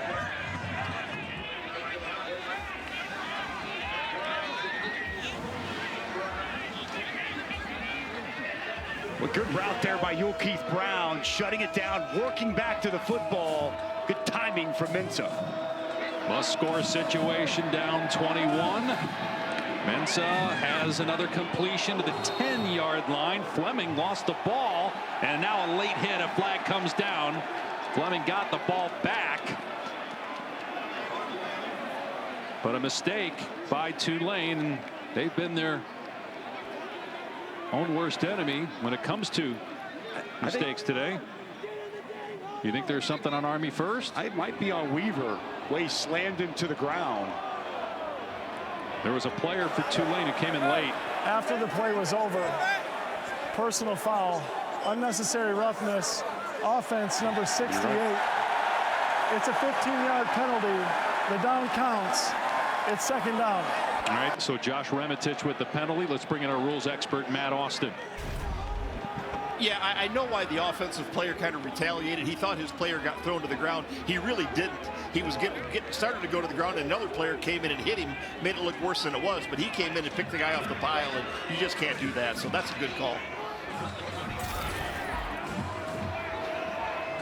That backs Tulane up now to the 25. Remitich, you know, he's a captain. He's got that nasty, but got to keep your emotions in check on a play like that. Mensah from the pocket delivers to Brown. Got a big chunk of it back. Gain of about 9. Third down coming up. Tulane receivers are doing a good job sitting down in these zone holes. There's holes in the zone coverage that you see from Army. They're finding that space, shutting it down, and Darren Mintz is doing a nice job distributing the football to the open targets of this Tulane receiving corps. Mensah started the year 3rd on the depth chart in preseason camp. He was the scout team quarterback. He worked his way into the starting lineup, and they were in the playoff mix until a loss last week to Memphis. And a carryover to this game tonight. They've really struggled, down 21. On 3rd and 8, Mensah in trouble, being chased, and keeps the ball instead of trying to throw it downfield. Brent Jarena, along with Trey Sophia, run him out of bounds. And it's 4th down. What's good pursuit to the football. Mintz had nobody open down the field. He was trying to get to the edge. But that sideline, really a nice extra defender for Army. And you feel like right now you got to have this crucial 4th down if you're Tulane and Darian Mensah. And I like the coupling up top. Bauman, your tight end, and 4, Mario Williams, 2 of the go-to targets for Darian Mensah.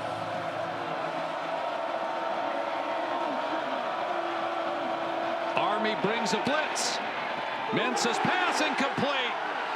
Trying to hit Keith Brown. Donovan Platt with the pass breakup, and Army takes over on downs.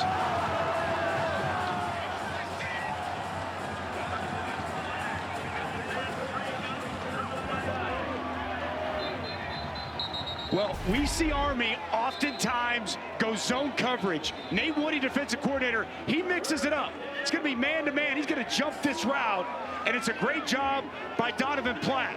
Reads it, jumps the slant, gets right there at the point of the ball getting there, and it's a huge pass breakup and a massive fourth down stop. And all of a sudden now, when you start to look at the amount of possessions, Tulane's got to find a way to get a quick stop or a takeaway on this possession. Well, Tulane just off, like Mensa on third down. He takes a 2-yard sack to make it 4th and 8 instead of 4th and 6 at worst, as Udo gets to the 19 for a gain of 3. And we just had not been seeing the Green Wave do that this year. We had them early in the year where they hung with Oklahoma on the road, but for whatever reason the last 2 weeks, they've looked like a different team. They were out of sync against Memphis. Now, Memphis, a really good team, 10 wins, top 25 team in the latest rankings, and they really got all over Tulane, and a lot of it was self-inflicted, as we've seen here tonight. Just at the end of the season, Tulane just not playing at their best. 2 turnovers, 2 missed field goals, a ton of penalties. Good job by Short to get a grasp of the football on the pitch, cut down by Chenchu at the 24, third down. Bryson Daly took a shot from Deshaun Batiste on this option. Well, you want to play quarterback at Army, you better be tough. He takes a big shot, but still delivers that option pitch on the perimeter to Noah Short. And right where they want to be, right on schedule once again at 3rd and 2. You see that bandage on his right elbow. That was from an injury in the second quarter. He runs here trying to get the first down on 3rd and 2 and doesn't get it. Tackled by Chris Rogers. Do you dare go for it on 4th and 1 from this position? Just about everyone else in college football, no. But Jeff Monken, Army, with Bryson Daly, you bet your bottom dollar they're going to line up and go for it on this 4th down. Not wild to see. If you watch last week against UTSA, they went for a 4th down on this side of the 30, and they're doing it again here. It would be a huge stop for Tulane if they can come up with a stop.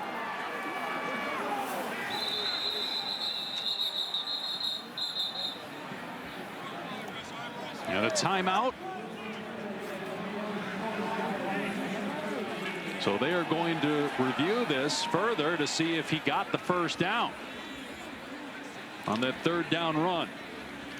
Has to be indisputable video evidence beyond all doubt. It's going to be really hard to see in the pile whether he got that football over. Didn't look like it live. And we'll see with the review, but it's fascinating when you watch this Army football team and the way they're comprised. You kind of have to throw out a lot of conventional thinking about when they're going to go for it and what they're going to do.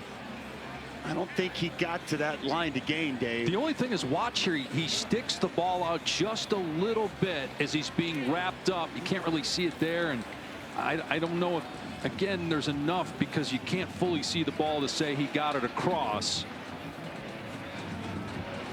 And I love what you said about everybody else in America is punting the football up 21 points inside your own 25. Correct, but, this is a spot where they're built and they like to go for it in these situations. And it's not just because they run the ball well. It's their mentality. Correct. It's who they are. Correct. As men, along with being a running football team, there's just no fear. And it was interesting because we talked to Jeff Monken yesterday. It was kind of a rhetorical question, like, how will the guys handle championship game? They never played in one. And Jeff kind of smiled. Coach Monken said, "You're talking about on the field, right?" I said, "Yep." He's like, "I'm not worried about it at all." No. He said these guys are as tough as they come, and all the things that they have to deal with, they're going to be ready to go for this game here tonight. Another thing, I mean, they're 5th in the country at 4th down. I mean, they don't just go for it on 4th down, but they get it at such a high clip, and we'll see if it's even needed as we're still under the hood looking at this play under review. They're trying to get their second 11-win season ever. The other was because of a bowl win. They have a chance After reviewing the play, the ruling on the field stands. It's 4th down. They have a chance to get to 11 wins tonight, and then the 125th Army-Navy game next week in Landover, Maryland. Army's won 2 in a row. Army wins that one. They get the Commander-in-Chief trophy for the 2nd straight year, and that would make it 12 wins if they get this one here. And then you've got the bowl game. So it's been a historic season for Army football, trying to get their first conference champ. They've been an independent since 1890, with the exception of a 7-year stint in Conference USA from 98 to 2004. And under Jeff Monken, they had an 11-win season in 2018, 10 wins in 2017, 4 bowl games. He is the American Conference Coach of the Year again. And we go to the 4th quarter with Army up 28-7. This presentation of the American Athletic Championship on ABC will continue after this message and a word from our ABC stations. Welcome back here with Army head coach Jeff Monken. Moments ago, you were leading the cadets. What was that like? I'm sorry, I'm a little out of breath from that. That's our team right there, so just get them pumped up for the 4th quarter. What goes into the decision here on 4th down? I think it gives us a much better chance to win the game if we can make this 4th down right here. So, sorry, I'm out of breath. I love it, Dave. We'll give it back to you. He's up on the platform and they realize, oh wait, I got to do the end of the quarter interview with Taylor, and he races across the field to get to her. And now his team going for it on 4th down and 1 from its own 25, and it's Daly getting the first down past the 30. Well, when we talked with Jeff Monken yesterday, you could tell the passion he has for this job and the duty he feels that he is serving. And I asked him, what is his favorite part about being the head coach here at Army for his 11th season? And he said he does his best to be an example for these players. And he said that he knows that these guys are going to go on to lead soldiers out in the field of battle.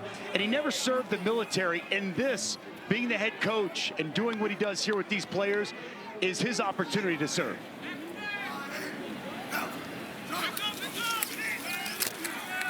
Daly trying to find a running lane and dropped it to 32. In our meeting room yesterday with Coach Monken, he had up 2 plaques. One was team goals, which was do your job, follow the plan. And then the other one was the schedule. Every opponent is Army. And he told us, if we don't beat Army, nobody will. And that's why he put that up. Remind his team that they're playing against themselves in a way. It's a mental game. And when you're coaching players that are training to serve our country for a long period of time, as soon as their football season is over, they buy in very easily. And Udo getting the first down. Monken spent some time with Paul Johnson at Navy, so he did have a sense of what he was getting into 11 years ago when he took the job. But what a transformation. This is a program that had some good moments over the years, but lately, till Monken took over, had been struggling. And they're one of the best non-Power 4 programs right now in college football. Been incredible. And what an addition for the American Conference to bring them in. And, you know, we talked with Jeff Monken about that, and, you know, didn't know at first, but boy, they are fully excited about this opportunity. And here they are, year number 1 with a chance to win the conference championship. Daly running again to the 45-yard line. There's continuing to take time off the clock. So we touched on what Monken has done. Just look at what he inherited. 25 years. They had 19 losing seasons. They've had only 3 in his 11 years. They're going to a bowl game this season after back-to-back 500 seasons. They're, with a win tonight, going to get to 11-1. It'll be the first ever 11-win regular season. Remarkable. Just a remarkable job by Coach Monken and his staff here at West Point.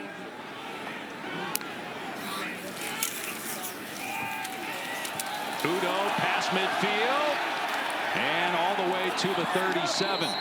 All the coaches live on campus. They live right by the stadium, so they're around each other all the time.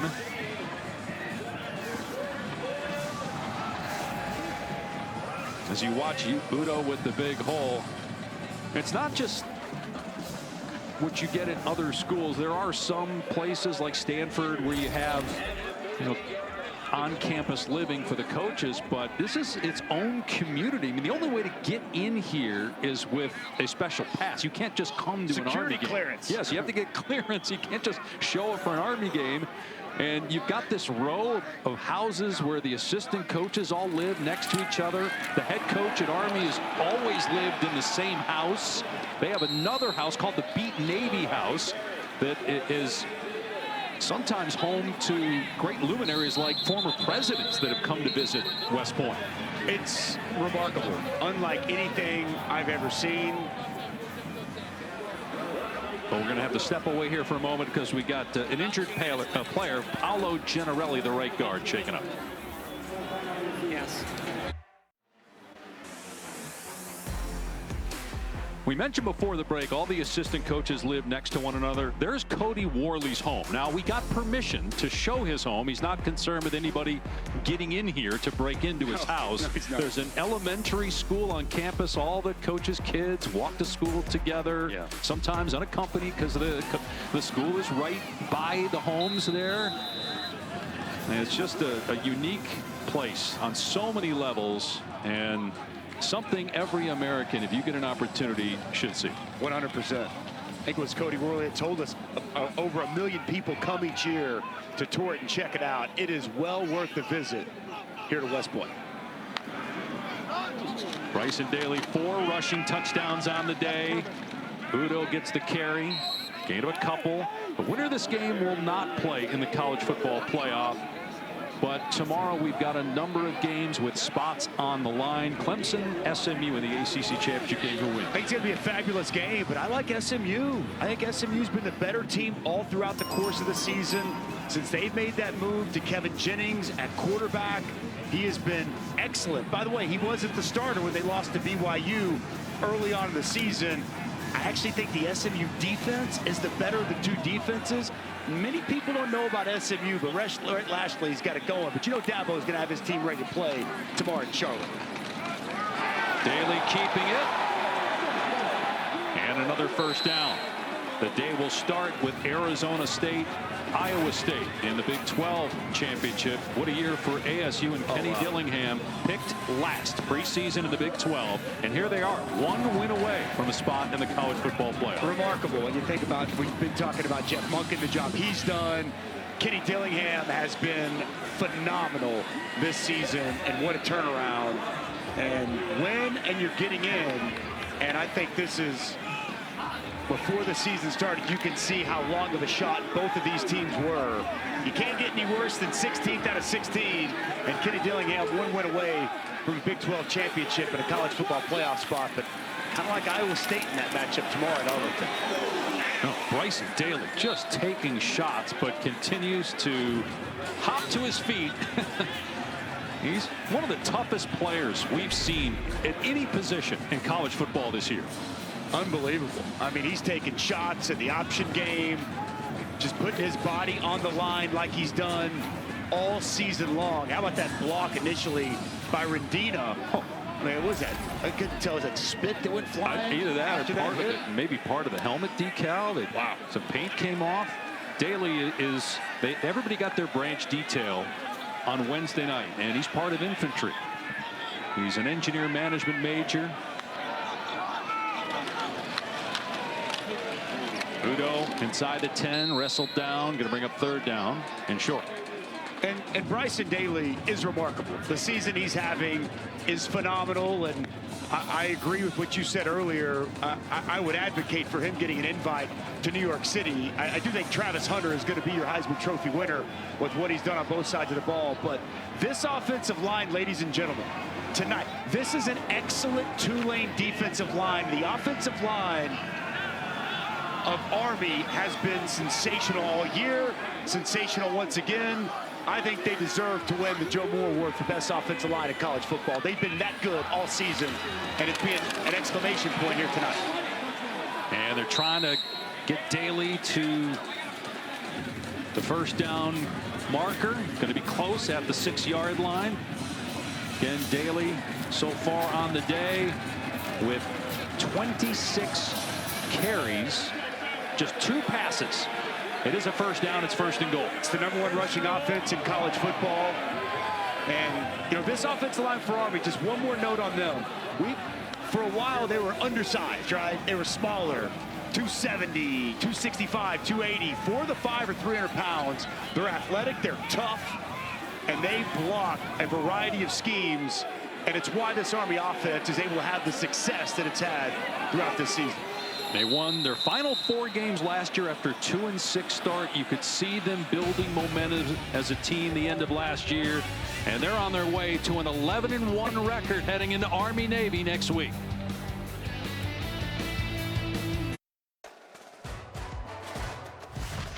The American Athletic Championship is brought to you by Taco Bell.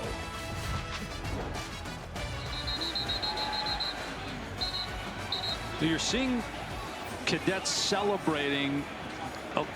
This is branch night on Wednesday, where everyone in the U.S. Military Academy gets their assignment as to what's next. And the ones that were happy, the ones that got what they wanted. We mentioned Bryson Daly got branch detail infantry.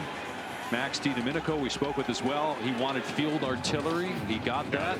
Jeff Monken, the head coach, said sometimes he's got to console guys that don't get what they want. That's part of his job as the head football coach. There's a lot of time to talk to these guys when they're disappointed they don't get the assignment they want.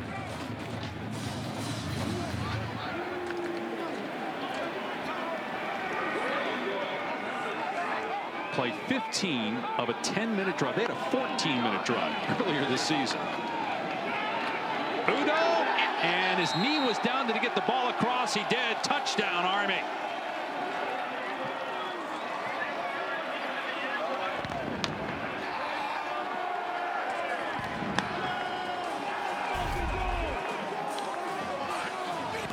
See if he gets in here. Good push once again on the interior of the offensive line. The downhill running of Udo. Where's the knee? Where's the ball?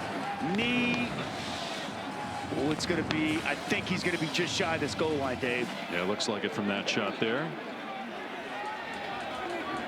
Yeah. Going to be inside the 1. Knee down, does not look like the ball is crossed. Broke the front of the plane of the goal line. Well, Bryson Daly maybe gets another chance to tie Ashton Jeanty or surpass him for the season lead in rushing touchdowns nationally. He's at 29 right now. Jeanty's at 29 as well. Jeanty has 1 for Boise, which is beating UNLV 21-0 with a spot in the college football playoff at stake and maybe a bye. Looks like it would be a first-round bye for Boise as one of the 4 highest-ranked conference champs. Well, they're sitting at 10 coming in, and an emphatic win there against UNLV. I can't imagine the Big 12 champion jumping them with Arizona State, Iowa State sitting there at 15-16. After reviewing the play, the ball carrier's knee was down with the ball short of the goal line. It's 2nd down. The game clock will start on my signal.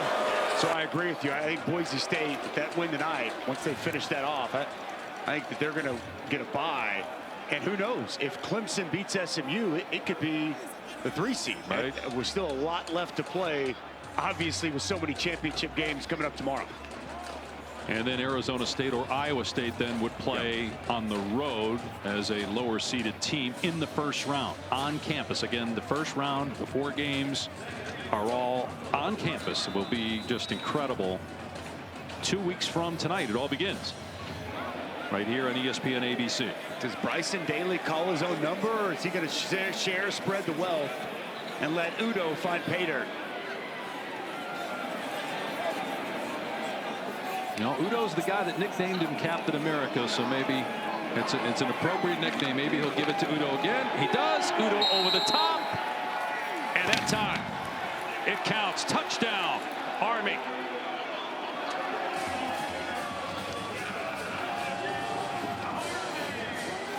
And as this game winds down, this drive really epitomizes and summarizes this season for Army. Remember, this started, they went for it inside their own 30 earlier in this possession. It's a 16-play, 84-yard drive, taking up almost 11 minutes of the clock, all on the ground. They lead the country in time of possession. They lead the country in rushing yards. 35-7, the only loss this year against the team that's going to be hosting likely a first-round college football playoff game, Notre Dame. But an 11-1 record in sight, and maybe more. The Cadets loving every minute of it on a chilly night at West Point.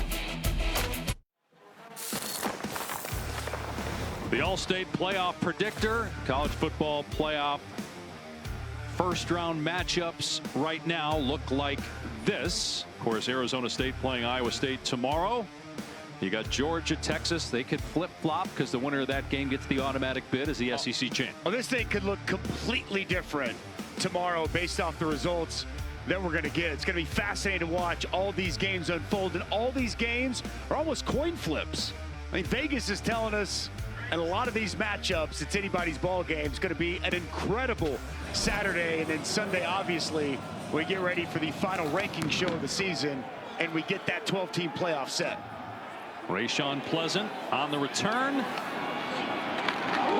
I think it's tagged at the 20-yard line. Boy, another big hit on special teams. That was Brett Jarena with the hit. Sunday, we got the exclusive reveal of the final college football playoff top 25 rankings. It's at 12 Eastern on ESPN. So, other than SMU Bama, is there any other controversial picks? Do you see any shot of anybody behind Bama? No. An Ole Miss, a South Carolina getting it? I don't. No, I think that's it. That's going to be the drama. And if Clemson is able to beat SMU, which they definitely can, I favor SMU, but would not surprise me off Dabo Swinney won. The debate will rage on. For me, I think SMU deserves to be in, but we'll see what the committee decides. A lot of people think Bama's going to get that spot.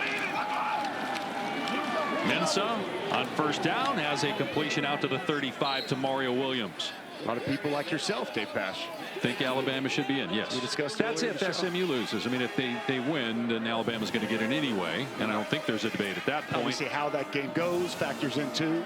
And some people think Miami should be in over Bama, but 2 losses. And speaking of losses, Mensa losing the ball and then covering it up. But, you know, Miami, the Virginia Tech game coming down to the wire there, they had lived dangerously. I think the committee got it right in terms of putting Bama ahead of Miami. Cal game as well. I mean, I agree. I don't think Miami, you lose 2 or 3 games down the stretch, it's tough to say they deserve to be in. Now, some people would say, what about Bama? 24-point loss to Oklahoma, 6-16 next to the last game of the season. South Carolina, Ole Miss, but to me, that's secondary at this point. Mensa dumping it off to Hughes.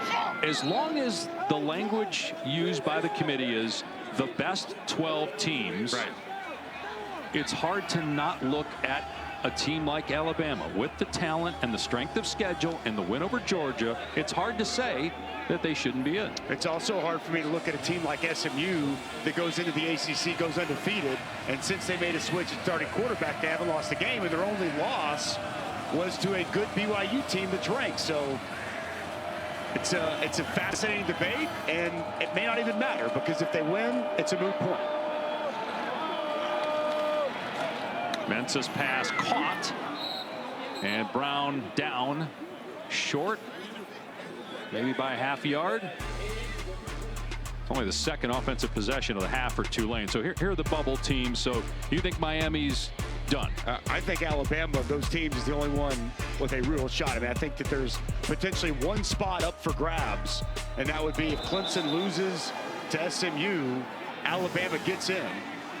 And if SMU loses to Clemson, let the debates begin. We're 2 people that I think that we've got reasonable minds sometimes, and we look at that and we view it very differently. Meanwhile, they ruled first down. Boy, the spot looked like he was short. Now the officials are having another conversation about it. Maybe I should say I have a reasonable mind. I've been around you too long these last 4 years. After discussion, the line to gain was a 44.5-yard line. The ball is placed at the 44, so it's short. 4th down. So 4th down. And 2 weeks ago, it looked like Tulane was going to be in the college football playoff conversation. But a loss to Memphis. They didn't look good in that game. They have not looked good tonight. John Sumrall's name has been mentioned in several head coaching openings, including North Carolina. We talked with him yesterday about it. He said, I'm not taking calls. Doesn't mean my agent's not taking calls. I will talk to my agent. after this game and go from there. He told us he was all in with his players and everything to prepare this team and get ready to go. He's a fabulous coach. 3 years as a head coach. He won 2 conference titles at Troy before he came here. Put Tulane in this situation to make it to a conference championship this season. A bright, bright future just getting started as a head coach for John Summerall. And then you have players like Darian Mensah. You would have to think going to be a hot commodity in the transfer portal. I mean, Mekhi Hughes, Mensah, I mean, a lot of players, and that's just kind of the wild, wild west that college football currently is, with the transfer portal set to open up on Monday. Almost an interception by Jade Mays. There's no portal that Army deals with. That's the difference between Army and Navy and Air Force and everybody else. There's no portal, and NIL and player agents are not part of the conversation.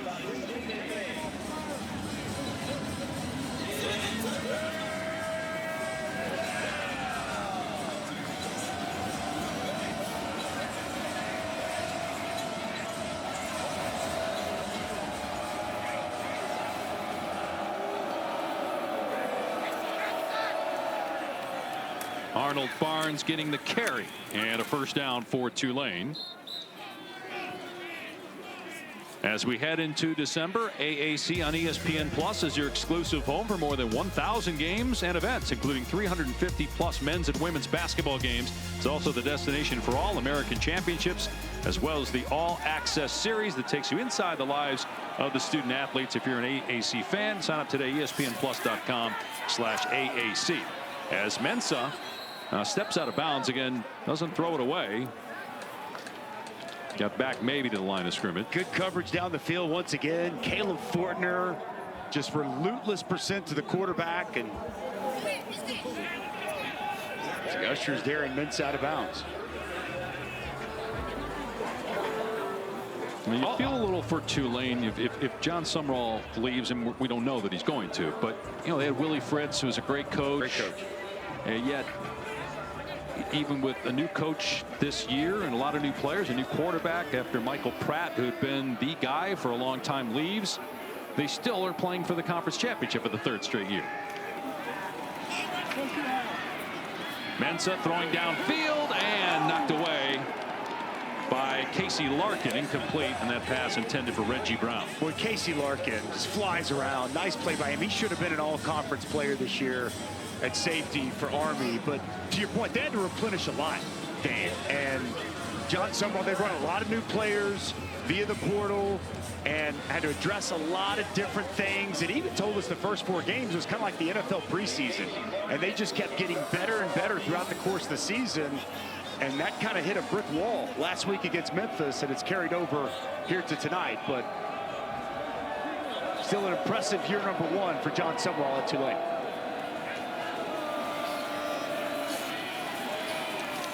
Mensah taking off and got the first down to the 24. Still outside 2 minutes, so the clock continues to run. Even on a first down.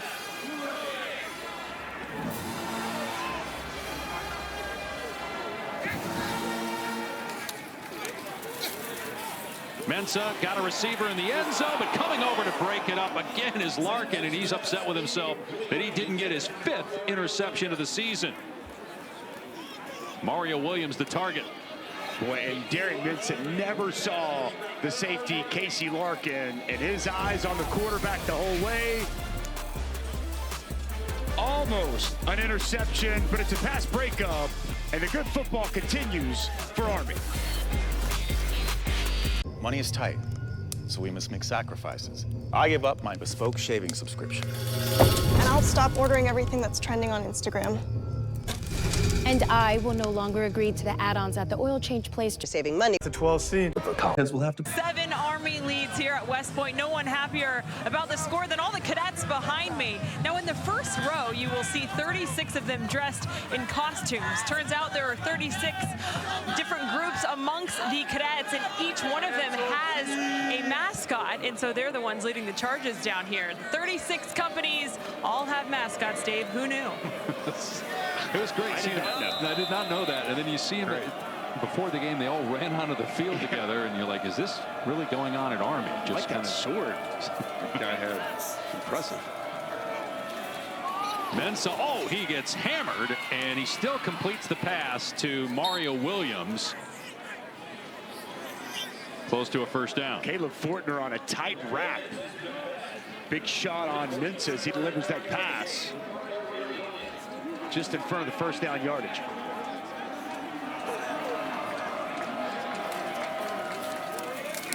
Here's Hughes inside the 10, going to be first and goal, but now Army 90 seconds away from its second ever 11-win season, and first 11-win regular season, with the 125th playing of the Army-Navy game next week in Landover, Maryland. Commander-in-Chief trophy on the line, win number 12 on the line for Army as well. Hughes brought down at the 2. And we talked with Max DiDomenico, and we asked him, what would championship mean? And he said it would mean the world to us and this team, and it would give us the opportunity to etch our name into Army history. Just an incredible feat that Army's been able to put together throughout the course of the season, and a championship that they're going to bring home here at West Point. First conference title for Army, and in year 1 here in the American Conference, and 4 rushing touchdowns tonight, tying a championship record. He's got 29, tied with Ashton Genty right now for the national lead in rushing touchdowns. And will he be in New York for the Heisman trophies? We take a look at the Nissan Heisman watch. At this point, looks like Travis Hunter is going to win. Ashton Genty probably runner-up, but we'll see if Daly's in the mix. What a year for Travis Hunter. Oh, incredible. Absolutely incredible. I mean, I'd be stunned if he isn't the winner. Ashton Genty's been sensational as well. Cam Ward's had a great year. Dylan Gabriel, but Bryson Daly's done all year, and the exclamation point here tonight, be tough to deny it. Mensah on the move, backing up, throws it into the end zone, and it's caught. Wow, what a play by Bauman, making the catch with Jaden Mays right there. It's a touchdown for Tulane with 1:10 to go. Well, it's almost like a power forward that Bauman's going to play here, and he's using his body to box out Jaden Mays, and Mensah just throws it up, and you see the big strong hands and catch radius of Bauman to go up and pluck this ball out of the air. 7th touchdown of the year for the talented tight end. From Red Bank, New Jersey, which is about an hour from West Point. Almost everybody else on the roster for Tulane is from Louisiana or Florida. But Bauman close to home here tonight. Extra point good. 35-14. All right, what a lineup we have for you on ABC. Championship Saturday, Iowa State, Arizona State, Dr. Pepper Big 12 title game at noon, Georgia, Texas SEC title game, ACC championship finishes the night, Clemson and SMU. And it all starts with College Game Day from Atlanta, as we will carry Georgia, Texas, the SEC title game, but starts with Reese and Company, 9 Eastern on ESPN. What a day, what a year for Game Day. Coach Saban being a part of that, it's been absolutely tremendous all season. Star-studded lineup tomorrow. I haven't heard you on the Big 12. You live in that Tempe area. We had the Sun Devils and Iowa State this year.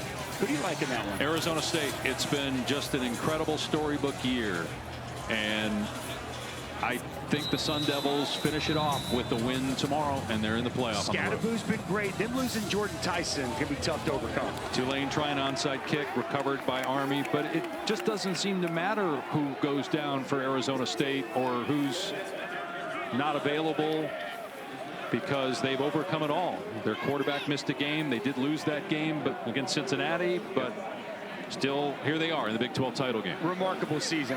Again, I think that game could go either way with Tyson out. I give a slight lead to Iowa State.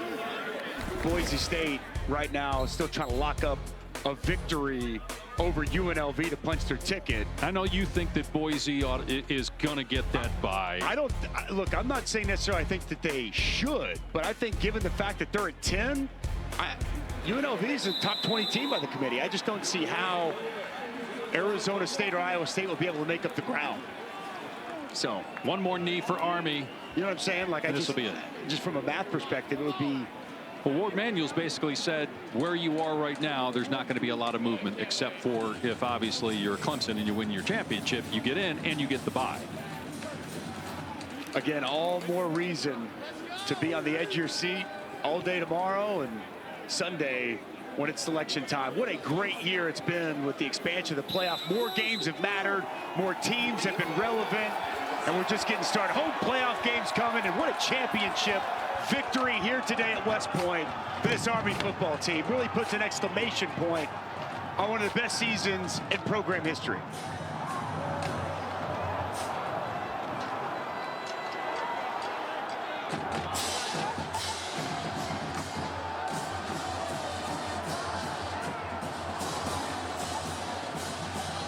All right, and in the middle of the cadets storming the field, Taylor with Coach Monken. Coach, your first year in the American, you guys are victorious as champions. How?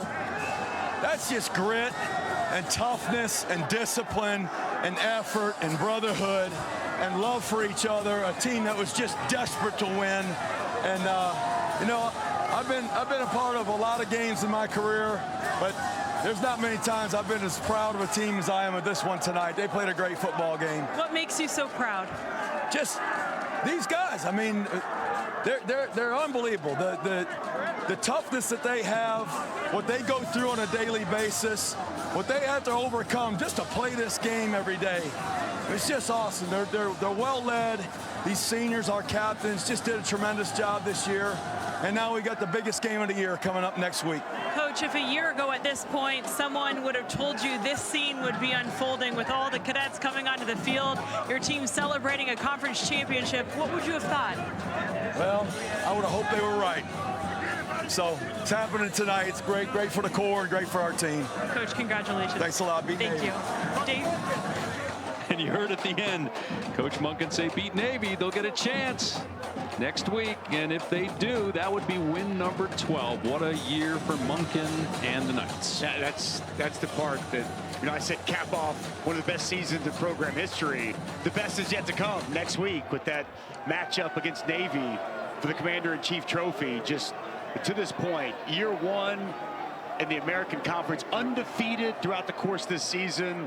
Just been awesome. I just love to hear Coach Monken talk about his team, talk about the toughness, talk about the grit, what these guys go through. And when they get the opportunity to come up here, as they call it, the way they leave it all out on the field, it's commendable and awesome to watch. Near the site, which is called the Plain, by the way, on post here at West Point, where legend has it the first forward pass was thrown. We had only 2 forward passes thrown in this game by Army, yet they win 35-14. And you're looking at the Beat Navy House. That's what they call it. It is housed presidents. The luminaries that come to campus get to stay there. Imagine there are a bunch of trophies in there from their wins over Navy, and they look to beat them for the 3rd straight year next week in Landover, Maryland. Which would make it tough. We've been having this talk about Bryson Daly getting an invite to New York City. I think he's going to be busy next week. The same time, you know, right after that game, obviously the Heisman Trophy ceremony, but it's going to be an excellent matchup next week. And obviously, as awesome as this win was tonight, that game just holds a special meaning for both of those programs. Going to be awesome. And I love how it just takes center stage, and all the football universe watches and appreciates both the men that participate in that game for both Army and Navy. This has been a bucket list experience for our entire crew to be here this week, to get a tour of the post here at West Point yesterday, to be at Trophy Point. Wow. The West Bank of the Hudson, a critical area during the Revolutionary War. George Washington staved off the British troops to secure our freedom back in 1778, which eventually led to the United States Military Academy's founding in 1802. 16,000-acre campus, a stadium that's been around now for 101 years, and a historic season for the football team. 8th straight week they've been ranked the longest since 1958, and they'll take that top 25 rating into their game with Navy next week, and a bowl game after. First bowl game since 2021. And the alma mater playing here now at Michie Stadium.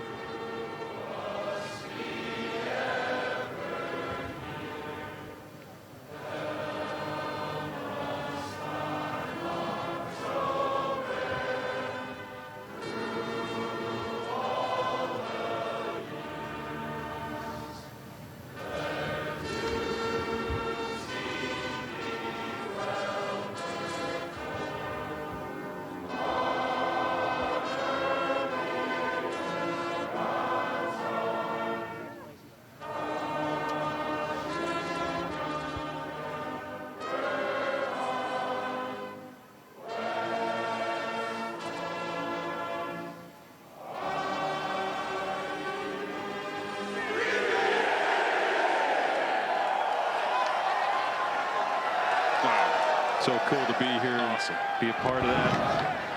One of the great sites that we got to visit yesterday was the Cadet Chapel. And we have some terrific photos from that. The stained glass that was in there. Unbelievable. Chill bumps. Yeah, when you walk in there for sure. And one of my favorite spots. I mean, that stained glass is just so gorgeous. And if you look up there as the camera zooms in, duty, honor, country. Goosebumps walking in there looking at that, and goosebumps once again looking at the shots that our great camera crew was able to grab earlier today. I'm sure you noticed too here at the stadium, there's part of the stadium that's under construction. They've put a lot of money into Michie Stadium to build up the area which is opposite our press box, which is in front of the Lusk Reservoir, which leads to the Hudson River. And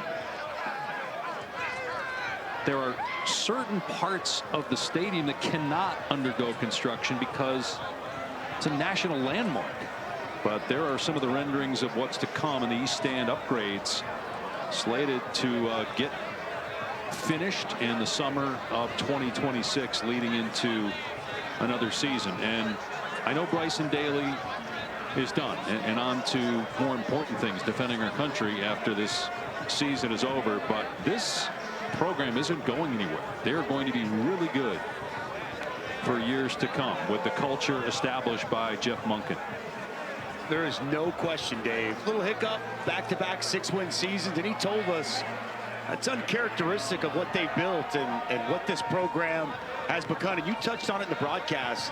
Last year, they set their 2-6, and they flipped that season, winning their final 4 games, and it spilled right over into this season. And you feel like the momentum they have, they can close it out. Again, big game next week against Navy, but if they can close that out, just feels like the upward trajectory, upward momentum now in a conference that they have access. And that's one thing Jeff Monken said, that we now have access to the playoff. He thought that was very important with this expanded playoff, that Army would have that opportunity. They clearly have that opportunity, and I can't wait to see where this program continues to go in the years to come. Bryson Daly taking some pictures with cadets. Hopefully got a chance to take some pictures with the officers. He said that he loves the fact that the officers are seated in front of the cadets, and sometimes after touchdowns he gets to go dap them up, because obviously when you're not in football uniform and you're in your studies or in your military duties that you have on a daily basis, you're not dapping up officers. No, you're not. But up here, up and here, down on the field, as they call it. Yep. That's right. It's a little bit different.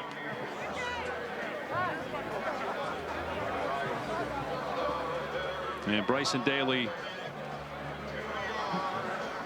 capping an amazing home campaign with 4 rushing touchdowns, giving him 29, which is tied for the most rushing touchdowns in the country with Boise State's Ashton Jeanty. 126 yards, 4 touchdowns, as you just mentioned. And he was flawless as a passer. 2 for 2. 100% completion percentage. But it's so much more that he adds than just those numbers. And I thought it was great when offensive coordinator told us that he's the heartbeat of this football team, and he embodies what it means to be an Army football player. that kind of leadership is Harry is embracing with his offensive coordinator, Cody Worley, on cue. Just an awesome young man, and what a season he has been able to put together leading this football team. The nickname that was given to him by teammate and friend Kanye Udo, Captain America, and that permeated throughout the locker room. And now everybody calls him that. He kind of laughs at it, but he's embraced it, and he's the embodiment of that for who he is as a young man, what he's doing for our country, but also on the field. And he was the American hero tonight, the conference champion, hero of the game with 4 touchdowns, and Army an 11-1 record, first ever 11-win regular season here in West Point. First year in the conference, an independent for so many years outside of the 7-year stint of Conference USA. Year 1 in this league, and they win it. And time now for the trophy presentation and Taylor. Thanks so much, Dave. Well, congratulations, Army. First year in the American Athletic Conference, and you guys are champions.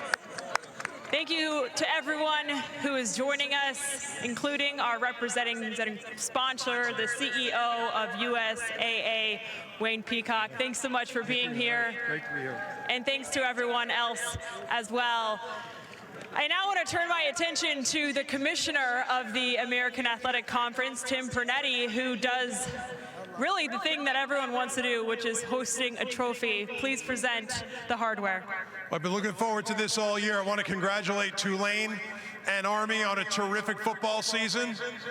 Nothing else to say but to congratulate the 2024 American football champions, the Army Black Knights.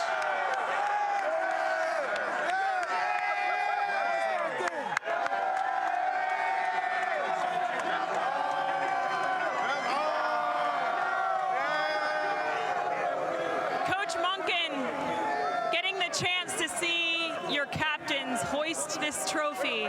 What does this mean for you in the program? Just an incredible moment for Army football and for the United States Military Academy at West Point. This is what a great night. I'm so proud of this team. They played their hearts out. They were determined, and we just so well led. These captains, this senior class, incredible. So now we got the biggest game of the year coming up in 8 days, and we're looking forward to that. Sentence you finish with beat Navy. Describe what this week means to the program leading up to the big game you just mentioned against Navy. The one coming up, 365 days a year, we don't apologize. We get ready to beat Navy. So we got 8 more days. You will not apologize for that. And of course, leading the charge, your quarterback, Bryson Daly, who was phenomenal tonight. What type of leader is he during weeks like this that means so much to your program? He embodies everything that we want this program to be. Toughness, grit, discipline, great leadership. I'm so glad he's on our team. Played a great game tonight and has had a great season. And the Downtown Athletic Club should extend an invitation to him to come to New York next week. I love it. Well, one thing they are extending is the fact that he is the winner of the Mike Oresco Most Outstanding Player in this game. 4 touchdowns, 126 yards. Anyone who watched, I think, knew that you would be the MVP. Congratulations.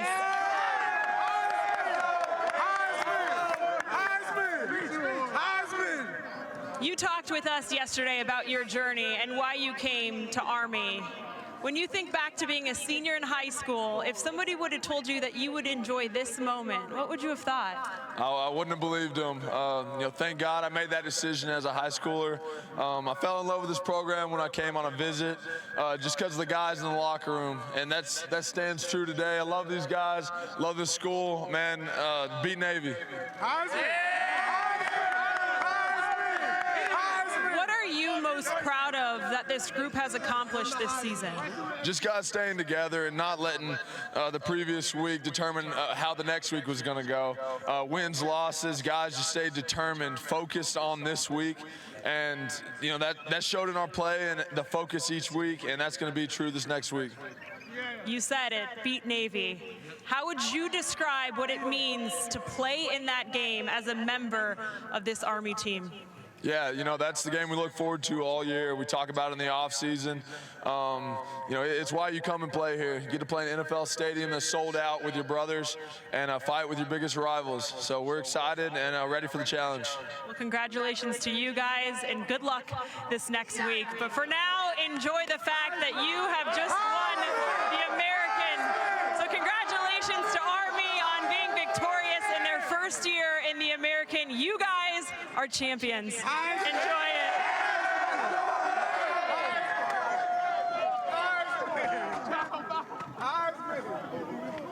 A lot of calls for Bryson from his teammates to get invited and maybe win the Heisman Trophy.